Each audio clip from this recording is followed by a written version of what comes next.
my god! What the?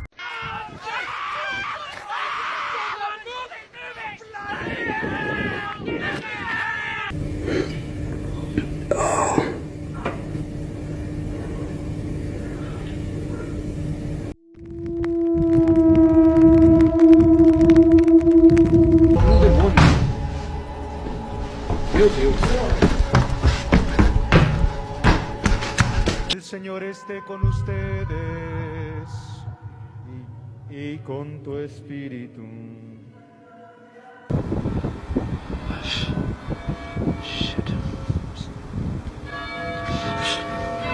Close personal working relationship with Benito Mussolini. The Vatican isn't just the seat of the Catholic Church, it's also the smallest country in the world. Did you know that? Despite existing inside of Italy, the Vatican isn't part of Italy, but rather its own country, a little sovereign state. About 1,000 people live there total. But it hasn't always been that way though. It wasn't founded as its own separate city. And the reason it became that way is a little darker than I'm sure the church would like to admit to: a treaty with infamous fascist leader Benito Mussolini. In 1922, Mussolini and the National Fascist Party came to power, crushing democracy and putting up a pretty hostile dictatorship in its place. In 1929, Mussolini and the church came together to meet and sign a treaty, granting the church the status as a private enclave, a sovereign state inside of Italy. The deal was, Mussolini wouldn't bother the Vatican, and they wouldn't bother him.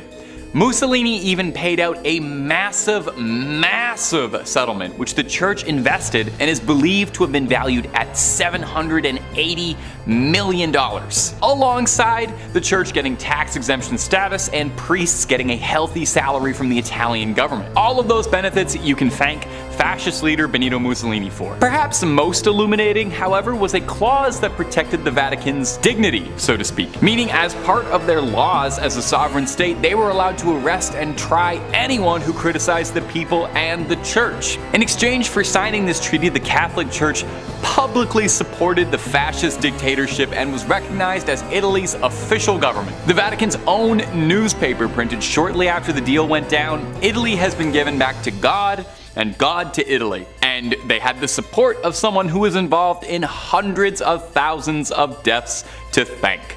Isn't that fun? And if you're looking for way more church conspiracies, old secrets, relics, all kinds of things, ghouls, goblins, aliens galore, Top 5 Scary has all of that and then some. Really, we'll do just about anything on this channel. I'm talking about the church right now. So hit subscribe, make sure you ring that little bell as well so you don't miss a single scream, but you do that at the end of this video, okay? Because I got 4 more church scandals coming up for you right now. Number 4, the banquet of chestnuts. Believe it or not, this might shock you, more than a few popes have been less than pious. You know, we'll go deeper later in the list, but several popes would be on the naughty list. Among them, Alexander VI, who you might know better as Rodrigo Borgia. Rodrigo was said to have some pretty bizarre hobbies, even by papal standards. He apparently loved to watch horses mate. That was apparently one of his favorite ways to spend an afternoon. Once or twice, sure, you know, we all get curious, Rodrigo, but frequently, I don't know, man. I don't know. Maybe you have to be there. Anyway, that's not even the most controversial thing the Borgias were involved in. Seriously, look up the Borgias after this video, there was a lot. One of the most infamous things Rodrigo got involved in was called the banquet of chestnuts, sometimes referred to a little more colloquially as the joust of... I don't really think I can say this and stay in the family-friendly guidelines. The joust of women of the night, if you know what I mean. Are you following? It's a word that they say in Game of Thrones a lot. And if you don't know what I'm talking about, maybe you're not old enough to be watching this channel. The joust that shall not be named wasn't quite a literal joust, although there was a great deal of thrusting and charging.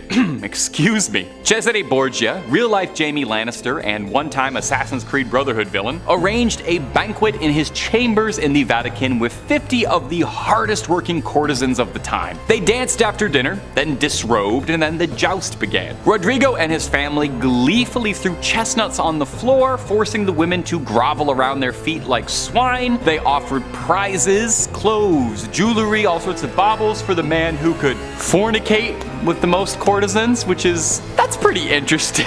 That's a pretty interesting event for the Pope to preside over. Think about the next time you're at an official church event in your community, like a bake sale or something. Just think about the other events the head of the Catholic Church and the voice that speaks to God was holding and participating in.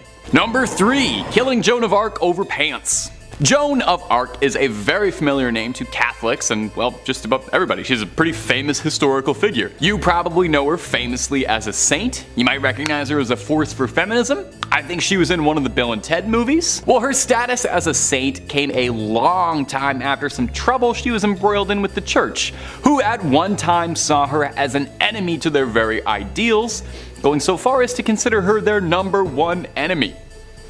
In 1429, the young Joan of Arc believed that God had spoken out to her and helped instigate an uprising to get the English out of France. Very cool for the French people who wanted them gone, but some high-ranking influential members of the clergy who had ties to the English weren't terribly fond of this wild woman who was going around dressing like a man and claiming that God spoke to her and was kicking all of their friends out of the country. Somebody do something about this wild woman. When King Charles VII enjoyed Joan's help during the many battles against the English, when Joan was captured by English forces, she learned the true extent of his loyalty when he handed her over to the Catholic Church to stand trial for heresy. After all, she was claiming she talked to God, and only the Pope is supposed to do that. And worst of all, Joan of Arc was wearing pants. She was wearing pants while doing it like a man. So Joan was put on trial for heresy and denied counsel, which is against her rights. Saul Goodman would have been furious. Regardless, Joan kept her cool, rather famously, and is famed for her level head. Joan was found guilty of being a rebellious spirit who wore men's clothes, and for these indignations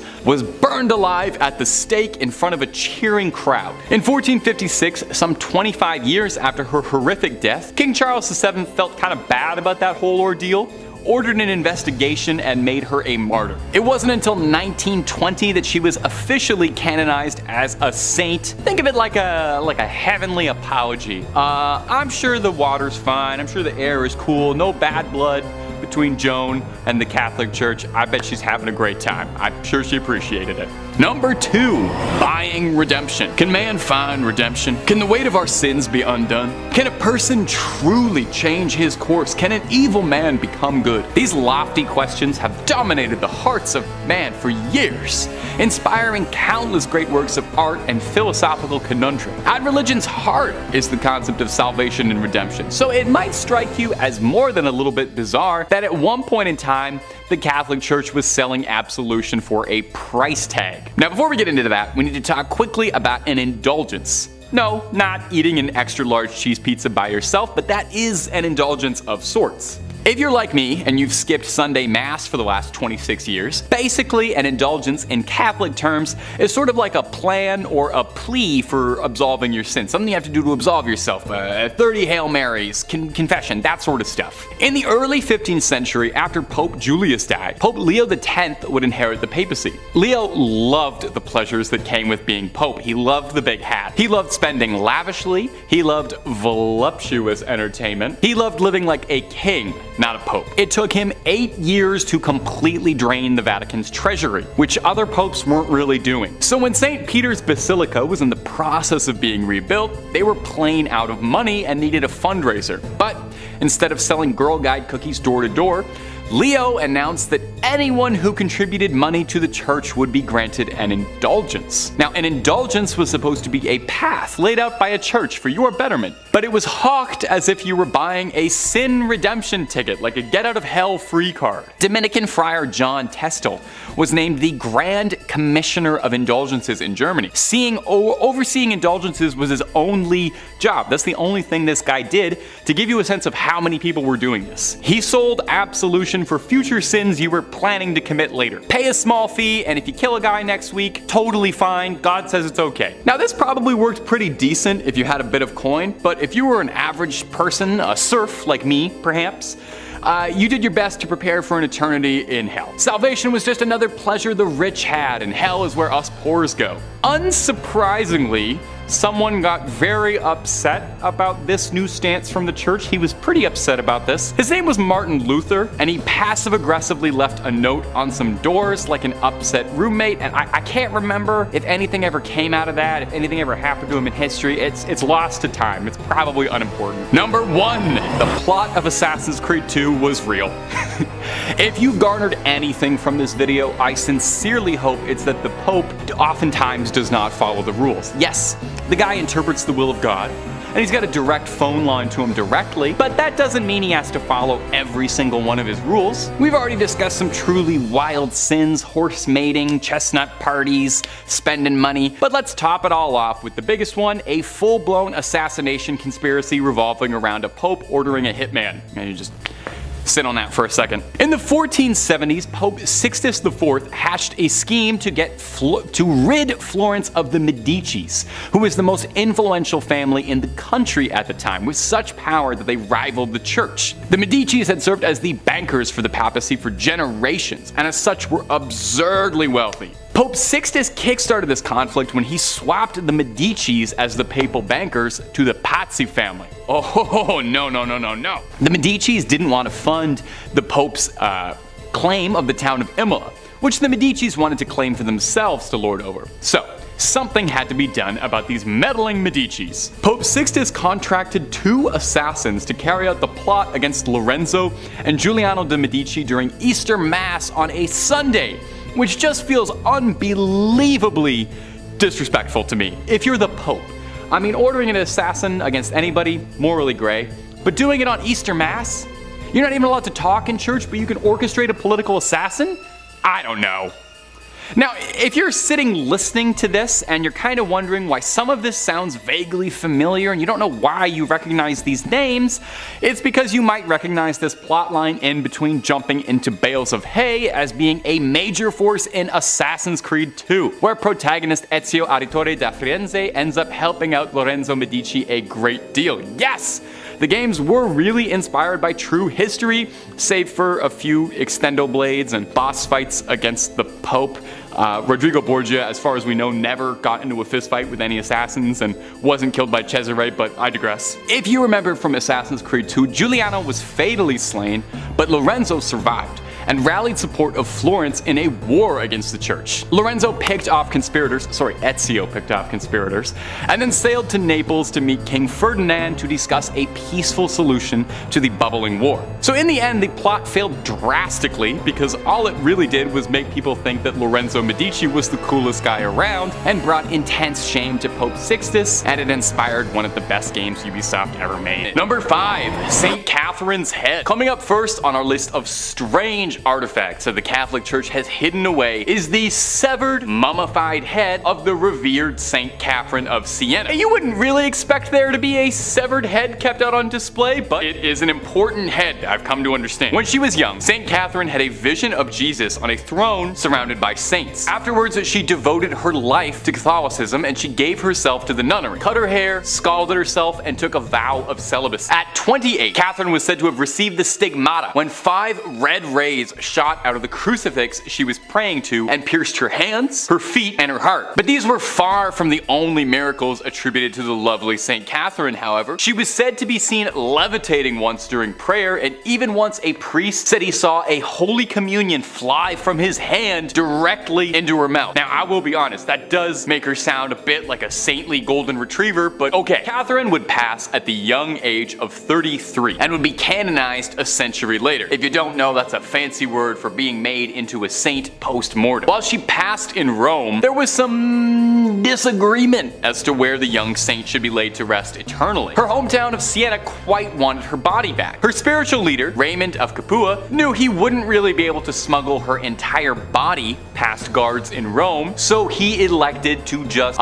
take her head in a bag, which normally would be terrifying behavior, but it's good here. The story goes that when the guards intercepted Raymond, he prayed to Catherine, and when they looked inside his sack, they found naught but a collection of rose petals and not a severed head. Her final miracle. Now, the head was placed in a reliquary. That's a difficult word to say, especially on a teleprompter. The head was placed in a reliquary where it still remains today, and you can go and pray to it, and I promise it's not gonna blink or anything at you, even though it looks like it just might. And if you're looking for way more stories of creepy relics locked away, haunted object, cursed things, cryptids, conspiracies, aliens, the whole scary 9 yards, Top 5 Scary has all of that and then some. So hit that little bell, hit subscribe, and make sure you do not miss a single thing. Do it after this video, okay? We got way more creepy things locked away coming up for you right now. Number 4, the Grand Grimoire. Our next entry has been formally referred to as the Gospel of Satan, and is said to be a cursed book whose knowledge had to be sealed away to protect humanity. So this might be the most deadly book ever published after Hop on Pop. The Grand Grimoire, who is said to have been penned by a priest in the 16th century, who was possessed by a litany of demons who compelled the man to put their knowledge to paper. Acting as a scribe for these demons, the man wrote everything they knew about dark incantations, spells, instructions on how to cast rituals, ways to bind a demon to you, to make it your little minion and do your bidding. Wait, a demon gave instructions on how it wants to be bound to a human? To serve humans? Freaky little demon. That's not all too. There is a step-by-step recipe for a little necromancy if you're down to dabble in some dark arts and make some bones dance to your rhythm. The book really covers all the fun stuff you have been told not to do. It's not just brimstone and hellfire neither. There's rituals to help manipulate luck, how to conduct a seance, and I actually think this is adorable. There's even ways to make people love you in there. But dating tip from old Tay, if you need a demon's help to make them like you, it might not be the strongest relationship. So, just a heads up. Now, if all of this is sounding super appealing, and I don't blame you, I played a necromancer in Skyrim, I want to make the bones raise, just know that this book is considered high treason. Even so much as cracking the spine is considered equivalent to selling your soul. So, you know,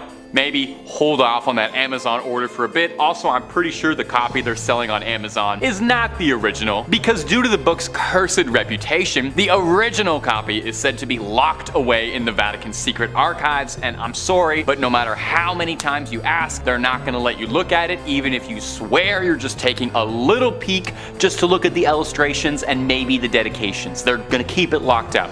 I know. Number 3, Hyacinth of Caesarea. Our next entry is the Bones of Hyacinth of Caesarea, another Catholic mummy. I'm starting to think there's more Catholic mummies than there were Egyptian ones. Incredibly ornate and gorgeous, the Bones of Hyacinth look like something out of one of the Indiana Jones sequels, rather than like a real thing you can go and see, but I promise you they are totally extant. On the grounds of the Fürstenfeld Abbey reside the relics of 2 saints. Now, these aren't just like a toenail or a tongue, and more on that later, but these are full-on science class skeletons dressed to the 9 in gold and jewels, encrusted in more diamonds and rubies than you could imagine. They are probably worth more than your and my apartments combined.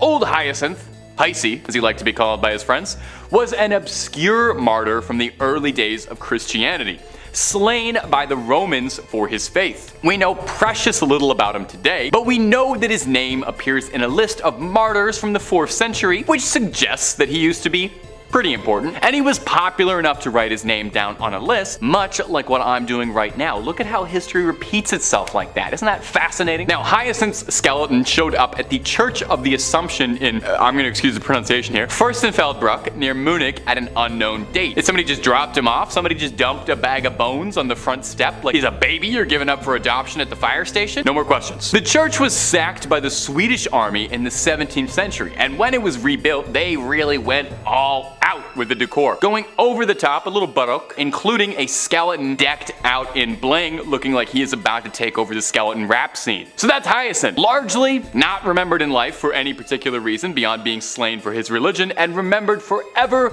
as a ludicrously swagged out skeleton. We can all only hope for similar legacies as dear sweet Hyacinth. Number 2, the tongue of Saint Padilla. Did you know your tongue is made up of 8 muscles? Maybe you didn't. Did you know that one of the most important relics to the Catholic Church is a dried up 8,000-year-old tongue that looks like beef jerky kept inside a golden helmet that looks like something out of a dark fantasy 80s movie? Well, now you do. And have you enjoyed how much of this list is mummified bodies in gold? Because I have. Saint Anthony was said to be a jewel case of the Bible, making a name for himself with his apparently extremely inspirational sermons that won the Catholic Church many new members. People would flock in just to hear what Saint Anthony was talking about. Apparently, apparently he even got a bunch of ex-Christians to reform and rejoin the faith. He was apparently an incredibly accomplished public speaker, and I would say that he had a silver tongue, but we actually have proof of what color his tongue was because it's kept in a little glass jar. Saint Anthony would pass away in 1231 from edema, a horrible disease that causes a buildup and blockage of fluid in the body's tissues. Now, some 30 years later, in 1263, he was exhumed, and shocking the gravediggers who were doing it, while his body had rotted and decomposed, his legendary tongue was still intact, as incorruptible as it had been in life, allegedly still wet with saliva. I wonder if he could still taste. Seeing it was a miracle, the gravediggers took his tongue alongside the bottom half of his jaw, and they are both displayed in the Basilica of St. Anthony of Padua in elaborate gold reliquaries. But honestly, it looks like something straight out of Warhammer 40k. Does no one think this is as odd as I do? Maybe I'm an outsider. I didn't grow up terribly Catholic, so I don't really know these imagery. I know the story behind it isn't terribly scary, but the image of this tongue and jaw inside a little glass helmet wrapped in gold looks like something I would ask an AI to make if I typed in nightmare. A tongue shouldn't look like that.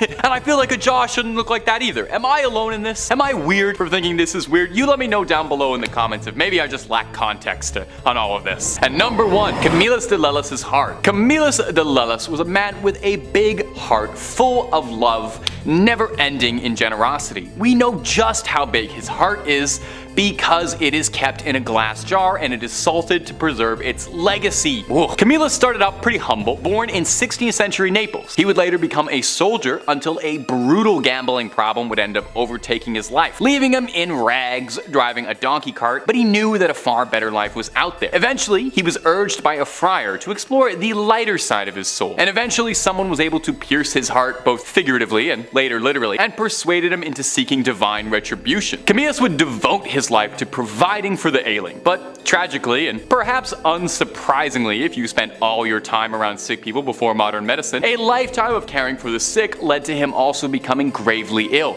soaking up a litany of ailments, including a sore in his leg for 46 years, a rupture for 38 years, 2 callous sores in the sole of a foot, violent nephritic colics, intense kidney pain, and for a long time a loss of appetite. Now, all of these things, working in tandem, would eventually claim Camillus, a man who gave his life to healing the sick. So post-mortem, he was canonized and thought of as the patron saint of the sick. And what better way, I ask, to venerate a man famous for his ever-giving heart than to cut his heart out like he was in the Temple of Doom and start salting his heart like it was beef jerky. You can go to St. Mary Magdalene's Church in Rome to go see if his heart, put a stethoscope up to it, check if it's still beating, but it's pretty dried up and tucked away behind glass where you can go and pay your respects and see if it has any life left to bestow and maybe if it'll help you out with an illness at all. Number 4, the treacherous Pope Boniface. Let he who is without sin cast the first stone. This idea being that none of us are truly free of sin, and we're all born into this world natural sinners. Well, some people really take that idea and really run with it. And you would be surprised how high up the Catholic Church some of these troublemakers get. That's where Pope Boniface VII comes in, one of history's most notorious popes for his incredibly unholy behavior. Pope Boniface was actually so wildly controversial that Dante Alighieri wrote in the Inferno that Pope Boniface was condemned to the 8th circle of hell where the frauds were kept. It's a really good window into the sort of general mindset of the population that in their books they were imagining all the ways he'd be tormented in hell. And as a quick aside, for the comment section, Dante's Inferno, is that history's first fan fiction? There's a very serious argument to be made that it is. Anyway, Boniface saw the destruction of Palestrina, a city that had already peacefully surrendered and submitted, but that wasn't good enough for the church. Palestrina had already been burned to the ground, and goofy old Pope Boniface ordered that they plow it down to the dirt and soil to ensure that absolutely nothing of the city remained standing, a real salt-of-the-earth approach. He was definitely a guy who loved his neighbors. He really loved his neighbors, in the sense that the vow of celibacy that men of the cloth have to swear to, Boniface didn't really believe in at all. He was alleged to engage in all kinds of parties with all manner of bedroom companions, having once stated that he felt intercourse with younger people was as natural as hands rubbing together. A really, really great guy all together, and he also loved building statues of himself all the time, so he was very prideful, which that's the worst sin of them all, really. really. Number 3. Galileo. Science and religion do have a place alongside one another in the world, I think. Now, science and religion have had a complicated history, they've never quite seen eye to eye, kind of always furrowing their brows and glaring at each other through the hallways, but one could never truly disprove wholly the existence of God through science, and I think science can illuminate and shine new light on ways to glorify religion, right? Maybe? Well, not particularly. As one could imagine, there's a great deal of difficulty the church has with science. In 1633, Galileo Galilei, the renowned astronomer, made himself an enemy of the Catholic Church and God for having the unbelievable, blasphemous, heretical viewpoint that the Earth orbits the Sun and not the other way around. Now, Galileo didn't quite have it all the way, since he did posit that the Sun is the center of the universe, and he wasn't super right about that, but hey, give the guy a little credit. He was doing all this before the TI-84, okay? He was just looking up in the sky making all these guesses. Pretty smart guy. Was doing better than most astronomers out there. Now, for this most heinous, disgusting, unbelievably sinful crime, Galileo was arrested and put on trial, where 10 cardinals sat before him passing judgment and trying to decide how best to punish this disgusting heretic, floating some fun ideas like imprisonment for life, torment, being burned at the stake. Again, this is all because Galileo suggested how the planets work, and he was mostly right about this, which is important to hammer home. Eventually, Galileo renounced his beliefs, saying he was wrong and he was getting up there in age and didn't want to spend the rest of his life suffering. So in an act of true humble forgiveness, the church instead decreed that instead of being burned or anything, Galileo be condemned to spend the rest of his days in his home, which he did until his passing. That'll teach him. Now eventually, obviously, the church kind of had to walk back some of that treatment of Galileo. In 1992, they spoke out saying that maybe he was kind of technically right about like a few things here and there, and mumbled out an apology like a schoolyard bully being forced to say sorry by the teachers. Sure, it was about 350 years too late, but I bet Galileo probably really appreciated it and would have loved to have known how vindicated by history he would have been. Number 2, the wild and wacky life of Pope Benedict IX. Over the years, there have been many controversial popes. I mean, there's a bunch on this list already. In fact, you'd probably find more popes are wrapped in controversy than you might imagine. Now, it's pointless to compare sins on any sort of moral scale as to who's the most evil or the worst pope, but it's hard to argue that few of them got up to as much chaos and trouble as Pope Benedict IX, who was one of the wackiest, most notorious popes out there. He once sold the position because he got bored of it. It's said he began his pontification when he was a young man because his wealthy family just wanted it, and that was like a thing you could do back then. If you had enough money, you could just bribe the church and ask that your son become pope. Benedict loved the lifestyle and behaved the way Joffrey Baratheon would, kind of really letting the power get to his head almost immediately. He would spend his money on women of the night, hosting lecherous, wild, erotic parties, which allegedly would have all manner of man, woman, and if the stories are to be believed, animals as well. It was not long before there were conspiracies being drawn up to assassinate the Pope, if you can believe that. Even just saying that feels weird, but they wanted to assassinate the Pope. Probably in a case of divine intervention or fate, on a feast day, his enemies snuck into St. Peter's Basilica carrying rope, ready to tangle up the Pope. But a solar eclipse scared the assassins so badly they called the whole thing off, and to be honest, I totally get it. If I was planning on disposing the Pope and the sun got blocked out, I'd assume God was furious at me. Failed coups notwithstanding, Pope Benedict's reputation did not improve much. He was attacked by an angry mob in 1045, and he was forced to flee and would be replaced by another pope, one Sylvester III. 2 months later, however, Benedict would return to take the title back. But 2 months later, he decided that he didn't really enjoy being pope anymore. It wasn't as fun, what with all the constant bombardment of hate and failed attempts on his life. So he sold it to his godfather for what amounted to nearly $30 million. Imagine buying the Pope. Imagine buying being the voice of God. Anyway, if you can believe it, like Emperor Palpatine, somehow Pope Benedict returned a third time. King Henry III of Germany had arrested Pope Sylvester III for being a false pope, and the godfather that he had sold the throne to had given up the papacy, admitting that it was shameful and heretical for him to have ever done so in the first place. So Henry appointed a new German pope while Benedict was in hiding, and that pope mysteriously passed away 8 months later from a poisoning, which many historians suspect Benedict had his little fingers in. So Benedict came back for a third time time to be the Pope. Only this time, no one was putting up with him. They'd been through this 2 more times, they weren't doing it again. Henry III sent troops to drag him out of the basilica. He spent his dying years in a monastery and is now remembered in history as one of the worst popes ever. And number 1, the Pzy Conspiracy. If you've garnered anything from this video that I've been telling you, I sincerely hope it's that the Pope doesn't always follow the rules. Sure, the guy interprets the will of God, he's got a direct line to talking to him, but that doesn't mean he follows every single one of his rules. Now, we've already discussed some of the wildest sins that popes have been caught up in, but let's top it all off with a full-blown assassination conspiracy revolving around the Pope ordering a hitman. No, really. In the 1470s,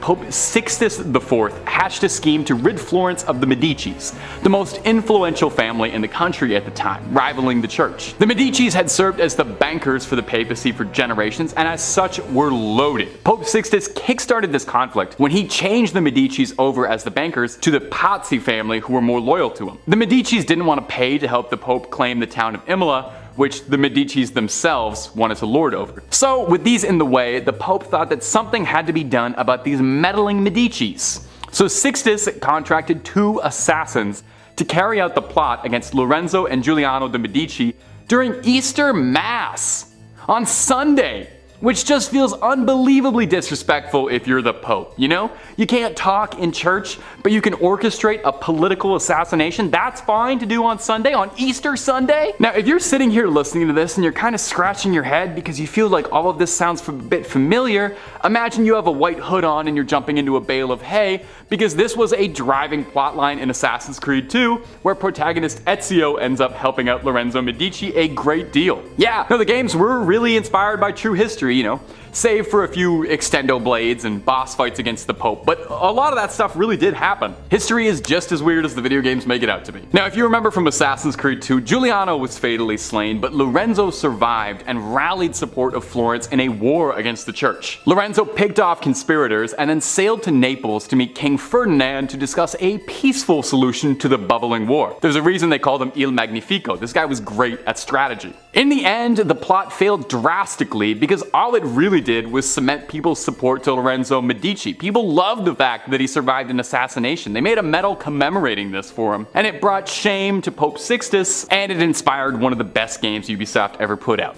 Number 5, a time machine. Among the many conspiracies about what goods are hidden inside the Vatican's secret archives, one of the more popular and reoccurring ones is that the Vatican has access to wondrous technology hidden away from the rest of the world, from ancient civilizations, stuff like that. One leading theory is that among these devices is something called the chronovisor, an alleged time machine of sorts that allows the user to peer inside and see whatever time period in history or forwards they desire, like a little time camera. Doctor Who would love it. One Italian monk, one Pellegrino Ernetti, claimed that he developed the chronovisor at some point during the 1950s with a team of 12 esteemed scientists who all wished to remain anonymous in the process. I would put my name on that if I invented time travel, personally. I'd want people to know. The chronovisor is described as consisting of antennas and an unknown metal that's really good at looking through time, a little knob for tuning to a particular time and place, and a screen and recording device. Ernetti described that he and his team used this machine to view speeches by Mussolini and Napoleon, scenes from ancient Rome, and the crucifixion of Jesus Christ, which they allegedly tried to take a photo of. Now, obviously no one's seen the chronovisor. If such a device was to exist, it would naturally be pretty secretive. An Italian magazine in the 1970s claims that they found that image of Christ's crucifixion, the photo that was taken through time, only to discover that it was actually just a postcard. So this one's a bit up in the air. Let me know if you think this is real, but also, you know what? Let me know what time period you would want to take a picture of, if you could see that up close. And if you're looking for way more scary content, my friends, you already know Top 5 Scary is the place to be. We've got everything scary under the sun. Cryptids, conspiracies, true crime, fake crime, aliens, UFOs, just about anything freaky you can think of. So click on through, subscribe, stay scared, and don't miss a single thing. But keep watching this video too, okay? We worked hard on it. Number 4, the 3 Secrets of Fatima. Over 100 years ago, 3 young people in Portugal from the town of Fatima claimed that they were visited by the Virgin Mary herself in a vision, and the Madonna shared with them wondrous prophecies and visions onto them. These visions, allegedly, were the Second World War, the rise and fall of communism, and the death of a pope. And these were referred to as the 3 Secrets of Fatima. Very cool prophecy stuff. Now, story goes that the Madonna would visit these 3 shepherds every 6 months on the 13th day of each month on the dot. She was very punctual. Influenza would end up claiming the lives of 2 of these prophets, leaving only one to share messages with the world, and then only briefly too. Conspiracies and conspiracists state that the things the Virgin Mary told the shepherds weren't quite reported on accurately, and in truth, the church knows the real secrets that were bestowed upon the Fatimans, and that these were way too dangerous to be let out and had to be suppressed and controlled for fear of civil unrest, possibly pertaining to things that could damage the church's good reputation or change the nature of society as a whole. Maybe the answer as to whether or not that dress was white and black or gold and blue the whole time. An alternate conspiracy is that there were more secrets that the church knows about but refuses to share. Maybe 4 secrets of Fatima. That makes sense. They're called the Secrets of Fatima, not the Tell Everybody's of Fatima. You want my theory? My conspiracy? Virgin Mary told those shepherds of Fatima the recipe for KFC and Coke, and the Vatican realized quickly that information is just too sensitive. That's got to stay under wraps. Number 3, proof of aliens. Well, we already talked a little bit about some of the incredible technology that could be inside this archive.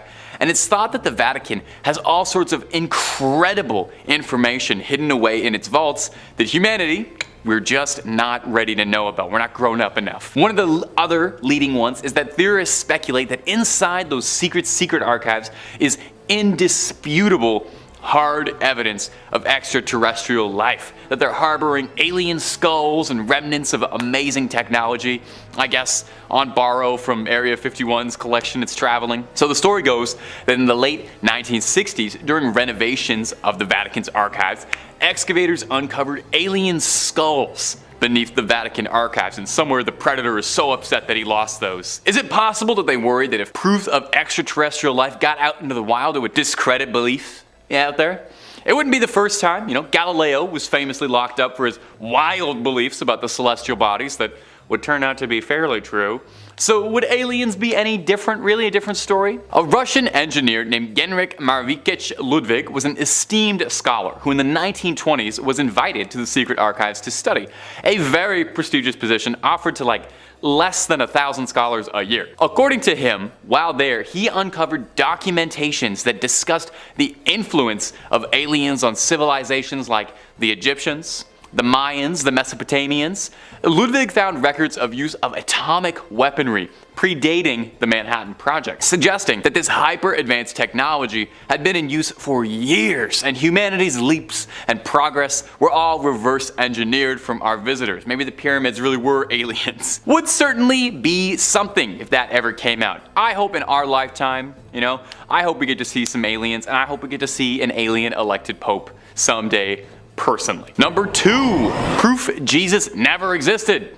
Or did. Now, among the things that you would think the Vatican would really want to keep hidden and on the DL would be proof that the Lord and Savior did not exist. This is another popular conspiracy theory emanating about the Vatican, that one of the things they're trying to cover up is some alleged document that insists Jesus as we know him wasn't quite real or wasn't as reported accurately. That would make sense. If I was the Pope, that would be the number one thing I would want to keep under wraps, right?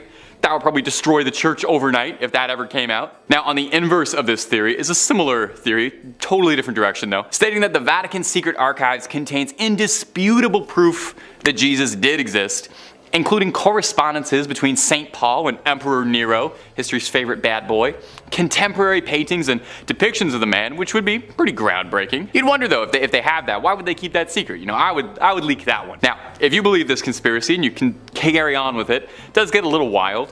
One author, one Michael Bagnet, claims that the correspondences inside the archives, they prove Jesus did exist, but here's a crazy twist. He didn't die on the cross, as we all know, but rather there was a very complicated scheme with Pontius Pilate to secretly fake Jesus' death to appease the citizens of Rome.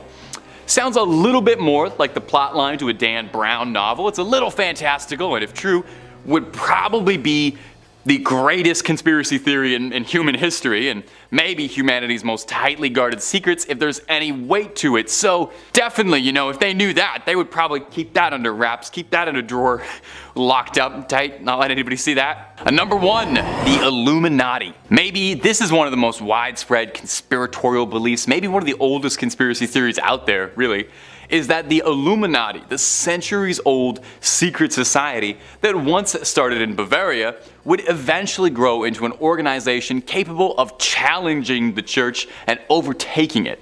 And if you believe the conspiracies, it's clandestinely pulling the strings behind everything, controlling the world from the shadows, inserting key members of its order into the highest levels of government, religion, the Disney Corporation, the rap industry, and also including their symbols hidden in everything. That one, I guess, just for like fun, just to, I don't know, flex. May I just say though, if the Illuminati are real and controlling things, they have got to be the least kept secret order like imaginable, since, I'm talking about them. Well, the conspiracy goes that the Vatican is closely tied with the Illuminati, with some believing that cardinals and the papacy are all tied to Illuminati interests, and that the secret archives contain bountiful proof of this: memos, meetings, plans for world domination, etc.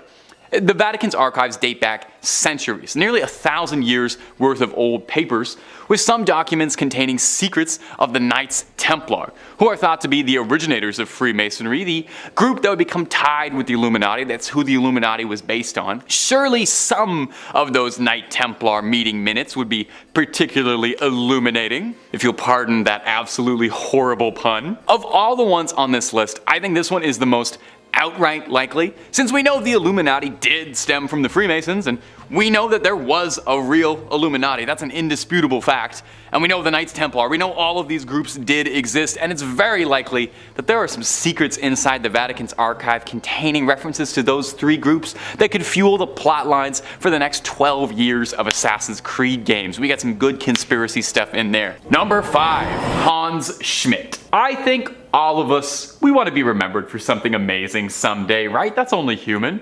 For walking on the moon, for writing the great American novel. Me? I want to be remembered for being a slightly above average YouTube host for spooky internet comment. Well, Hans Schmidt, a German priest, he's certainly remembered and found himself a legacy when he became the only Roman Catholic priest in American history to face the death sentence. They probably didn't put that on his tombstone or anything though. They say that you can see the signs of darkness from a very early age. Schmidt had wanted to be a priest since an early age, funny enough, but he was also routinely caught killing animals and drinking the fluids that were inside, and would apparently spend most of his youth at the slaughterhouse. And also his Wikipedia page mentions that he had a collection of severed geese heads that he'd put in his pockets. So yeah, maybe there were some warning signs and red flags here that people really were not paying attention to. By age 25, Hans Schmidt was ordained to be a priest and served over Mass for 4 years in Germany before relocating to Louisiana. Schmidt got himself involved in some wild crimes, doing some unspeakable things that the church covered up for him. Wasn't that nice of them?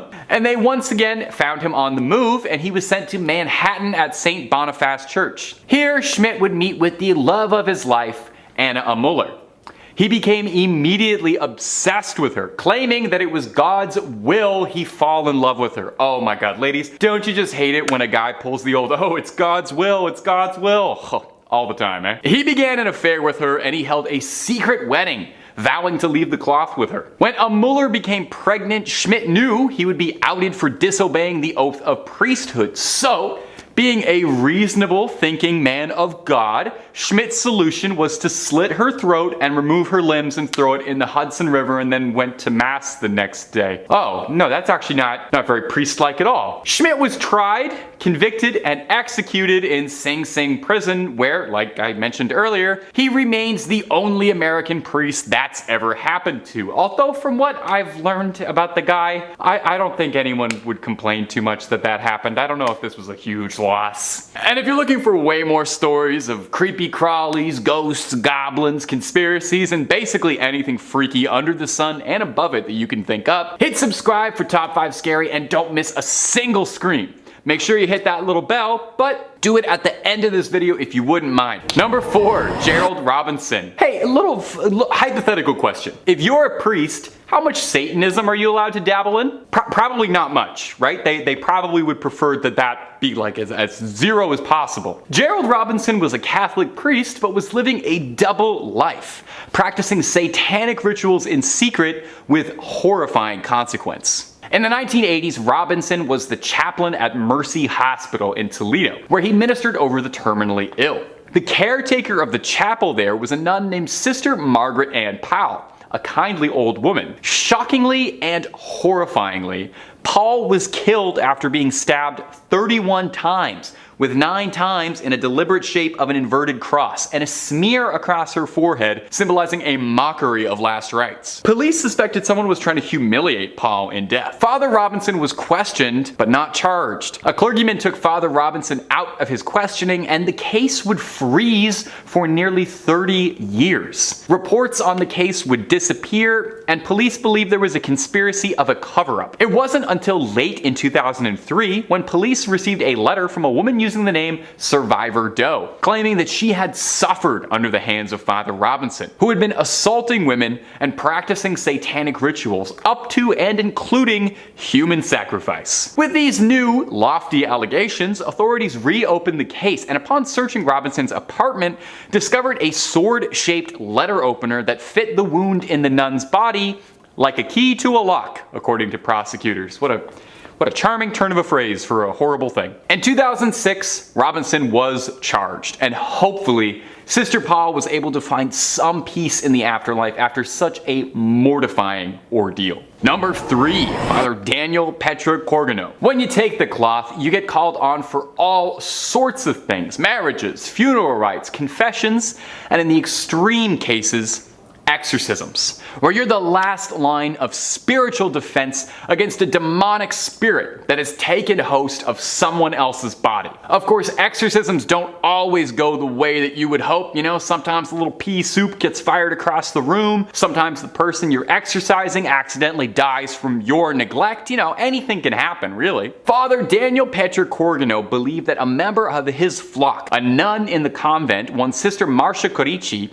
became the unwilling host to a demon that had moved in and paid first and last for rent inside her soul. Now, she was experiencing classical symptoms of schizophrenia, but Corgano believed it to be demonic possession. Sister Corici was bound at her ankles and wrists and given holy water to drink, which she threw up. I don't really blame her. I bet it probably tastes weird. Rather brutally, after this, Sister Corici was bound to a cross and was gagged with a wet cloth soaked in holy water, which we already know she doesn't like the taste of. From here, she was cruelly subjected to a round-the-clock exercising over the course of 3 days. I cannot even imagine how mentally and physically taxing that was. Now, she wasn't fed during this time, nor were any of her medical needs tended to. And I don't know how much you know about like medical stuff or the human body, but you need food to live. Sister Corici would unsurprisingly pass away from complications suffered during the exorcism, leaving this earth a free soul, if for nothing else. Now, Father Corgano would undergo investigation for his involvement in Cornici's death. He insisted that he was simply following God's plan and that he was trying to cure her the way God intended, and her death was an unfortunate accident and not his intention. Well, sure, you didn't kill her, but you did tie her to a cross and not feed her for 3 days, so you definitely helped. I don't know how to tell you. In the end, though, Sister Cornici's death was officially ruled to be caused by an overdose of adrenaline injections when she was taken into the hospital. Ah, okay, well that clears it up then. Total accident. Number 2, the wild and wacky life of Pope Benedict IX. Over the years, there have been many controversial popes. In fact, I would bet you can probably find more popes wrapped in controversy than not. While it's kind of pointless to compare sins on a sort of moral scale, it's hard to argue that few popes got up to even half as much chaos and trouble as Pope Benedict IX. So notorious, he once sold the position when he got bored of it. He was just done. He sold it. It said he began his pontification when he was a young man because his family wanted it. They just wanted it. They wanted him to be pope. Benedict loved the lifestyle and behaved the way Joffrey Baratheon would, spending his money on women of the night, hosting lecherous, wild, erotic parties with all manner of man, woman, and apparently animals as well. He really was not picky. It wasn't long before there were conspiracies being drawn up to assassinate the Pope, if you can believe that. Imagine that. There were guys sitting around a table being like, hey,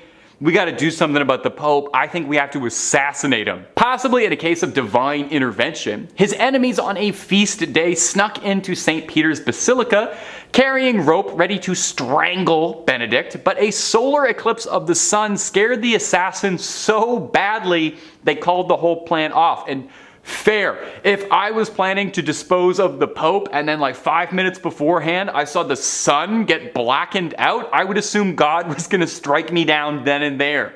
Failed coups notwithstanding, Pope Benedict's reputation did not improve much. He was attacked by an angry mob in 1045, forced to flee, and replaced by another pope, one Sylvester III. 2 months later though, Benedict would return to reclaim the title. And then 2 months again, he decided that honestly he wasn't really vibing with this pope business anymore, what with the constant bombardment and attempts on his life, and sold it to his godfather for what amounted to nearly 30 million American dollars. Imagine buying the Pope. Imagine the highest seat you can have in the Catholic Church and you bought it. If you can believe it, like Emperor Palpatine, somehow Pope Benedict returned. They just could not get rid of this guy. King Henry III of Germany had arrested Pope Sylvester for being a false pope, and the godfather Benedict sold the throne to had given up the seat, admitting that it was wrong for him to buy being the Pope. It was wrong to buy the papacy. I could have told you that. Henry appointed a new German Pope while Benedict was in hiding, and then that Pope passed away mysteriously 8 months later after being poisoned, which many historians suspect Benedict had his little fingers in. So Benedict came back to be a Pope for a third time, and no one was putting up with this. Henry III sent troops to drag him out of the basilica, and he spent his dying years in a monastery where he is now remembered as one of the worst popes in history. But he sounds fun. Number 1, Oliver O. Grady. All of these people have been awful or downright embarrassing examples of priests, and yet Oliver O. Grady might be the worst of all of them. YouTube content guidelines really does not like for us to be discussing the kind of crimes that he committed, but I will say this. If I say a Catholic priest committed a crime, it's the first one that you're imagining right now. It's that one. And if you don't know what I'm talking about, you might not be old enough to watch these videos. O'Grady began his career in the early 70s and committed innumerable immoral, irredeemable acts on the most vulnerable members of his flock. By 1993, he was convicted and sentenced to a 14-year prison sentence and a $7 million settlement to the victims whose families and lives he'd ruined. However, and if you don't want your day ruined, pause this video, open up another tab, go watch a video of some like kittens playing or anything. Nothing good is about to happen here. He only served half that sentence. He served 7 years and was then paroled and deported in Ireland. In 2005, a video deposition had O'Grady confessing to having had 25 victims. In 2006, a documentary made about Oliver O'Grady called Deliver Us from Evil focused on his crimes, but more importantly, how the Catholic Church pulled a nice big white rug over the horrific crimes he committed to protect their clergy. The documentary outlines how O'Grady preyed on his victims, how he committed his crimes, and how the church was very well aware of everything he was doing and swept it under the rug. In 2019, O'Grady was arrested again. Oh, I can't believe it. He seemed like such a good guy. This time for owning deeply illegal lewd content. O'Grady would find himself in jail again in 2020, sentenced to 22 months, which seems kind of like a slap on the wrist given the history, but what do I know? Generally, I think if they make documentaries about the crimes that you've committed, that should impact the sentence slightly. But again, I'm not a lawyer.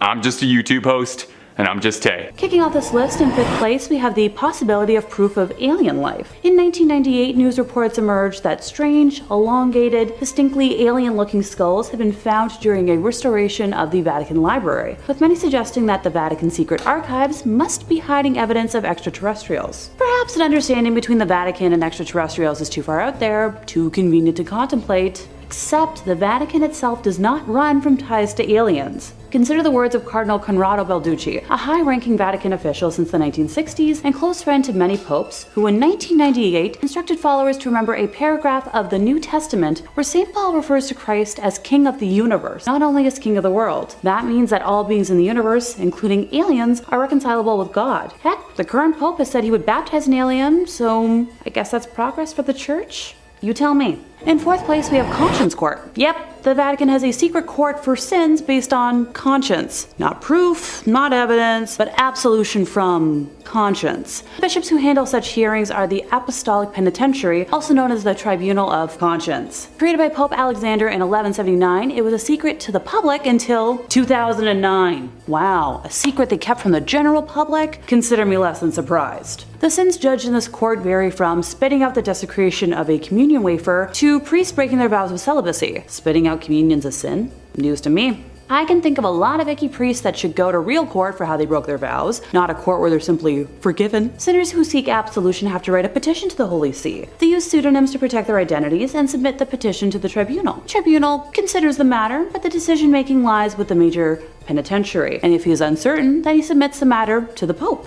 Until about the 18th century, heinous crimes such as ending lives and fornication against will were judged by the tribunal. Sure, let's give Father whatever his name is a slap on the wrist so he can have a clear conscience about breaking serious laws and go back to his biggest concern about having a perfect life after passing. Because that's the priority for serious crimes. Same with using a fake name for protection. Really great. In third place, time to talk about exorcisms. While I'm sure someone out there is chuckling, exorcisms are nothing to be taken lightly. They're a religious or a spiritual practice of evicting demons, jinns, or other malevolent spiritual entities from a person or an area that is believed to be possessed. It varies a bit from religion to religion, so bear with me while I specify how it works in the Catholic Church. In Catholicism, exorcisms are performed in the name of Jesus Christ. There's a distinction between major exorcisms and minor exorcisms. Minor exorcisms are included in some blessings in which priests create sacramentals such as blessed salt. A related practice is deliverance ministry. Now, the distinction between deliverance ministry and exorcism is that exorcism is conducted by priests who are given special permission from the Catholic Church, while deliverance ministry is prayer for people who are distressed and wish to heal emotional wounds, including those purposefully caused by evil spirits. The Catholic rite for a formal exorcism, called a major exorcism, is given in section 11 of Ritual Romanum. The ritual lists guidelines for conducting an exorcism and for determining when a formal exorcism is required. Priests are instructed to carefully determine that the nature of the condition is not actually a psychological or physical illness before proceeding. Sure, I'd love to see their criteria. In Catholic practice, the person performing the exorcism, known as an exorcist, must be an ordained priest. The exorcist recites prayers according to the rubrics of the rite and makes use of religious materials such as icons, sacramentals, and holy relics. The exorcist revokes God, specifically the name of Jesus Christ, as well as saints of the Church Triumphant and the Archangel Michael, to intervene with the exorcism. According to Catholic understanding, several weekly exorcisms over many years are sometimes required to expel a deeply entrenched demon. St. Michael's prayer against Satan and the rebellious angels, attributed to Pope Leo, is considered the strongest prayer of the Catholic Church against cases of diabolical possession. The Holy Rosary also has an exorcistic and intercessory power. Cool, maybe I'll go get my rosary one of these days. Holy water is a common aid for exorcism. Its use belongs to the prayer to St. Michael. The chief exorcist of the Vatican, Father Gabriel Amorth, stated that he had performed tens of thousands of exorcisms over his 60+ years as a priest. Oh my gosh. Additionally, popes have performed exorcisms. Father Amorth states that in 2009, Pope Benedict slammed Satan out of two guys, and in 2000, Pope John Paul II attempted to exorcise a woman, but failed to do so. Father Amorth later witnessed the possessed woman crawling up the walls like a spider. Interesting. In Roman Catholicism, exorcism is a sacramental but not a sacrament, unlike baptism, confession, First Communion. Unlike a sacrament, exorcism's integrity and efficiency do not depend on the rigid use of an unchanging formula or the ordered sequence of prescribed actions. Its efficiency depends on two elements: authorization from valid and illicit church authorities, and the faith of the exorcist. Ever since the rise of the popularity of exorcisms in the movie of, similar name, the church has tried hiding that they still practice them, but we know better. Number 2 on our list is the Vatican Bank. Yeah, totally not suspicious at all. Buckle in because there is a lot to unpack here. Formerly known as the Institute for the Works of Religion, the Institute, or the IOR for short, was founded in June 1942 by papal decree of Pope Pius XII. Guess when they presented their first public operations report? Nope, not 1943. Try again, I'll wait. Nope, not even in the 1900s. 2013. Yeah, you heard me correctly. 70 freaking years later, they produced their first annual report. You know, the thing that's supposed to be presented every year so no one does anything shady or illegal. Previous to this, all internal ledgers were destroyed every 10 years in accordance with their policy. So did they exist or not? The IOR's role is to safeguard and administer property intended for works of religion or charity. The bank accepts deposits only from top church officials and entities, and is run by a president but overseen by 5 cardinals who report directly to the Vatican and the Vatican Secretary of State. So they only report to themselves.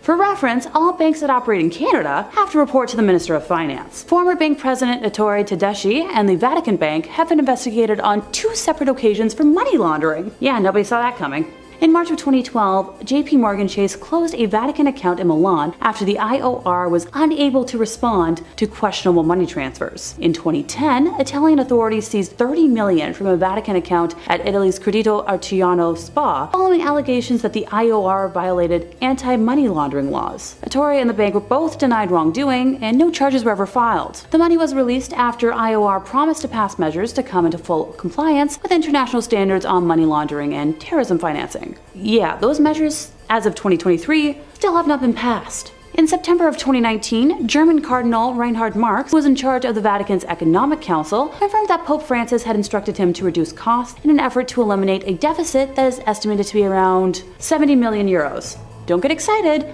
That's not a concrete number from them, because that would be, too transparent. The exact amount is up for debate because the Vatican has not published a budget since 2015 and has been without an in-house auditor for 2 years. Pardon me while I slowly blink here.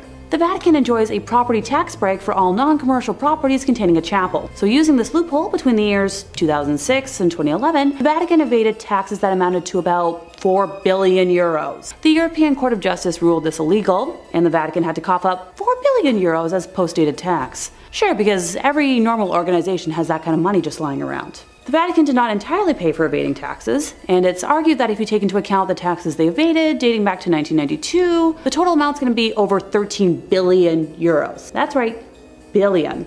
On the 28th of June in 2013, 3 people were arrested by the Italian police on suspicion of corruption and fraud, having planned to smuggle 20 million in cash from Switzerland into Italy. One of those people arrested was Monsignor Nunzio Scarano, previously senior accountant at APSA, the Vatican's administration of the Patrimony of the Apostolic See. Try saying that 5 times fast. In January of 2014, he was further charged with money laundering through IOR accounts in yet another investigation. I'm seeing a pattern here. Are you? According to a police statement, millions of euros in false donations from offshore companies had moved through his accounts. Already in July of 2013, the IOR had frozen the money in his accounts. In July of 2016, Nunzio was acquitted of allegations of corruption, but was given a 2-year sentence after being convicted of lesser charges of making false allegations. His money laundering trial in his hometown of Salerno was still pending at this time. The other person arrested was a bank person and a former Secret Service agent. In February of 2017, a court in Rome convicted 2 former top Vatican bank officials, Paolo Cipriani and Massimo Tullioff, for omissions in communications involving 3 small transfers. Paolo was a former Vatican bank director, and Massimo was his former deputy. They were, however, acquitted of a more serious money laundering charge, which involved 60 million in transfers, and were sentenced to 4 months and 10 days in prison. They were also forced to return $6,000 each. Oh,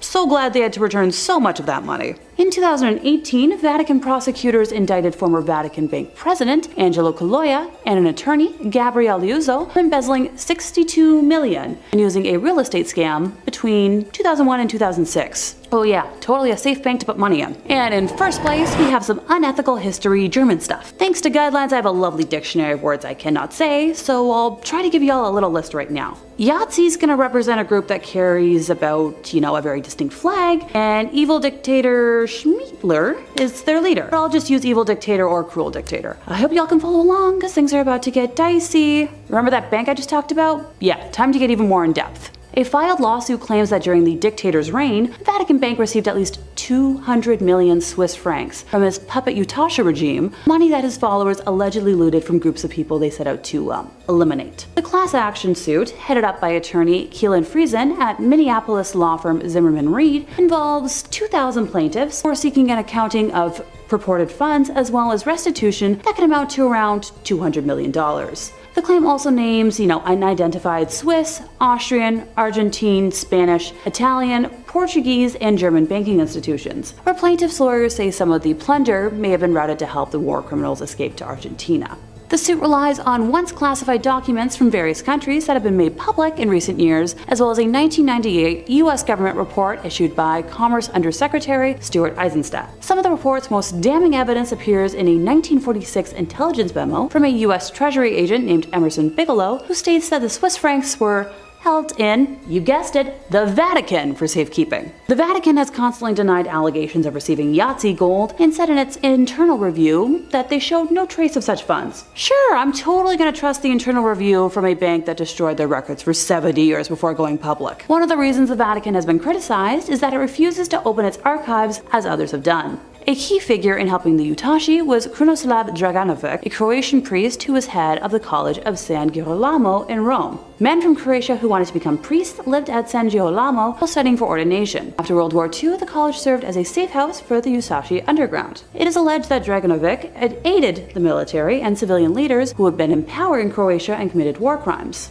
His assistance consisted in obtaining false documents and safe passage out of Italy. People write that there are allegations that he used his Vatican Bank connections to launder gold stolen by, you guessed it, and that he was paid for his cooperation. He admitted in a 1945 that he had personally moved 40 kilos of Utashi gold to Rome, concealed in 2 packing cases. A request made under the Freedom of Information Act resulted in the 1997 release of Bigelow's report. Criminal conduct described in the report led to the institution of a 1999 lawsuit against the Vatican Bank. Criminal conduct described in the report led to the institution of a 1999 lawsuit against the Vatican Bank filed by survivors and descendants. The lawsuit was dismissed in 2009 under terms of the Sovereign Immunities Act. Although the legal case no longer stands, moral questions surrounding the plunder remain. Yeah, I've got a few questions of my own. Now, ever since allegations concerning the Vatican Bank and the Croatian plunder became public, requests have been made to the Vatican to allow access to archival documents from the time of Pope Pius. Pius was Pope from 1939 until 58, and if there's anything, it would be found on documents from his papacy if they still exist. According to Gerald Posner in God's Bankers, following tradition, documents relevant to Pope Pius could have been made public on March 12th of 2014, 75 years after his election as Pope, but you guessed it, the day passed without any release of those documents. At a 1997 conference on looted Yahtzee gold in London, the Vatican was the only one of 42 countries that rebuffed all requests for archival access. At a 1998 restitution summit in Washington, it ignored an emotional plea by U.S. Secretary of State and stood aside as 44 countries approved an ambitious plan to return, icky looted art and property, settle unpaid life insurance claims, and reaffirm the call for open access to that time era archives. Subsequent pleas for opening the files by Bill Clinton, the State Department, and other organizations went unanswered. Enthusiasm over a 1999 Vatican announcement to allow Jewish historians into the wartime archives was short-lived.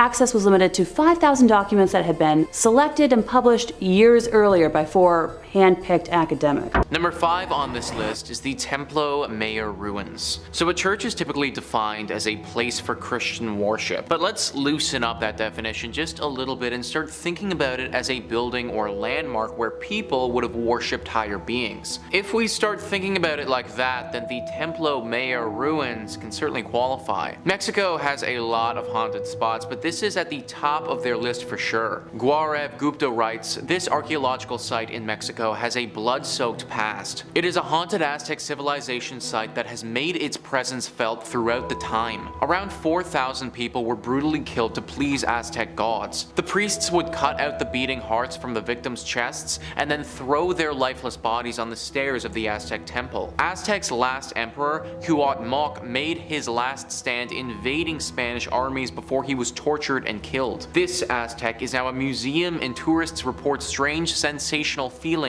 and sightings of shadow figures. 4,000 people were likely sacrificed here. That is a truly absurd amount of sacrifices. Then throw on the fact that a great battle took place here, and you end up with so much death. Needless to say, the spirits of those that passed have never really left. Glowing orbs are always spotted at this place, especially in the evening. There have been reports of these glowing orbs touching the people and transporting them to the world of the dead. They go into a hypnotic state and can't move. move. Sort of like what happens to people in the latest season of Stranger Things, if any of you have watched that. They have a very hard time explaining what has happened to them after the fact, but they know that it was the dead. This is accompanied by a giant beam of light that flashes into the sky. There is evil here, there just has to be. All of the death that has transpired over the years has left a horrible stain on this place, and evil has congregated here. No one knows what type of evil or what spirit is behind this, but just know that this is a scary place that you should probably avoid. Number 4 on this list is the Ness Church. Ness Church is a Norwegian church that is no longer operating. It's a collection of ruins now and a very popular spot for ghost hunters. The ghost hunters have discovered that electronic equipment, or your standard cell phone, isn't going to do so hot in this church. For whatever reason, the second that you bring anything like that in, it just completely shuts down. If one wants to have an electronic device here, then it needs to be specifically made to withstand strong spiritual energy. The most popular myth surrounding the ghostly presence that resides here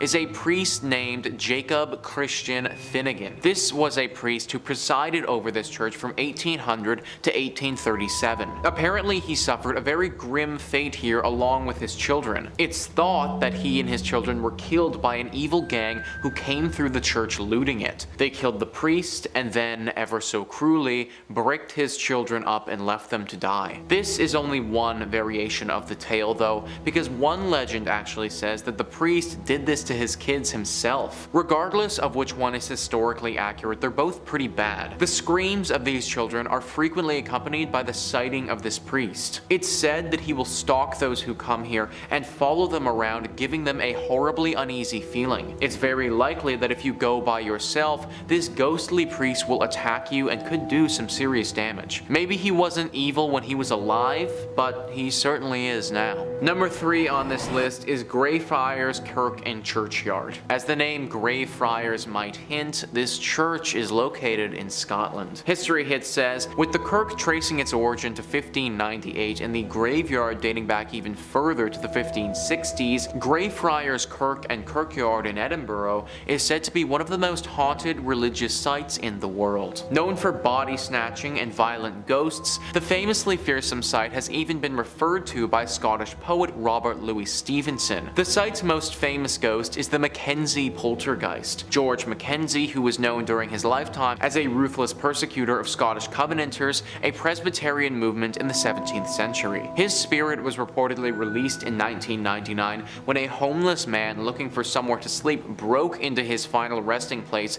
the Black Mausoleum. Next to this mausoleum is the former Covenanters prison, which housed some 1,200 members of a failed anti-government revolution in 1679. Only 257 prisoners came out alive, with the remaining dead said to haunt the churchyard. The negative energy that surrounds this church is said to be so strong that it's attracted some pretty powerful beings. The devil is the one being that people associate with this place. Some believe that this church is actually a secret lair for the devil, that these other demonic spirits are working to keep us away from this place so the devil can fulfill his evil agenda. If this is the case, then I think that we should do as the devil wants and leave it alone. Number 2 on this list is Borley Rectory. Built in 1863 in England, this is one of the most famous haunted churches in the world. We can thank the personalities of Ed and Lorraine Warren for bringing it into the spotlight, as they had quite the experience at this church back in the day. The horror stories began back in 1929. A journalist named V.C. Wall was a photographer in the woods nearby the rectory, taking pictures one evening when they saw something very strange. From the outside, the rectory looked like it had a light on, but if you walked inside, it was all dark. Wall also saw the ghost of a nun that evening walking around the graveyard, looking as eerie as you may expect. After they told people about this story, some ghost hunters came forward and provided an explanation.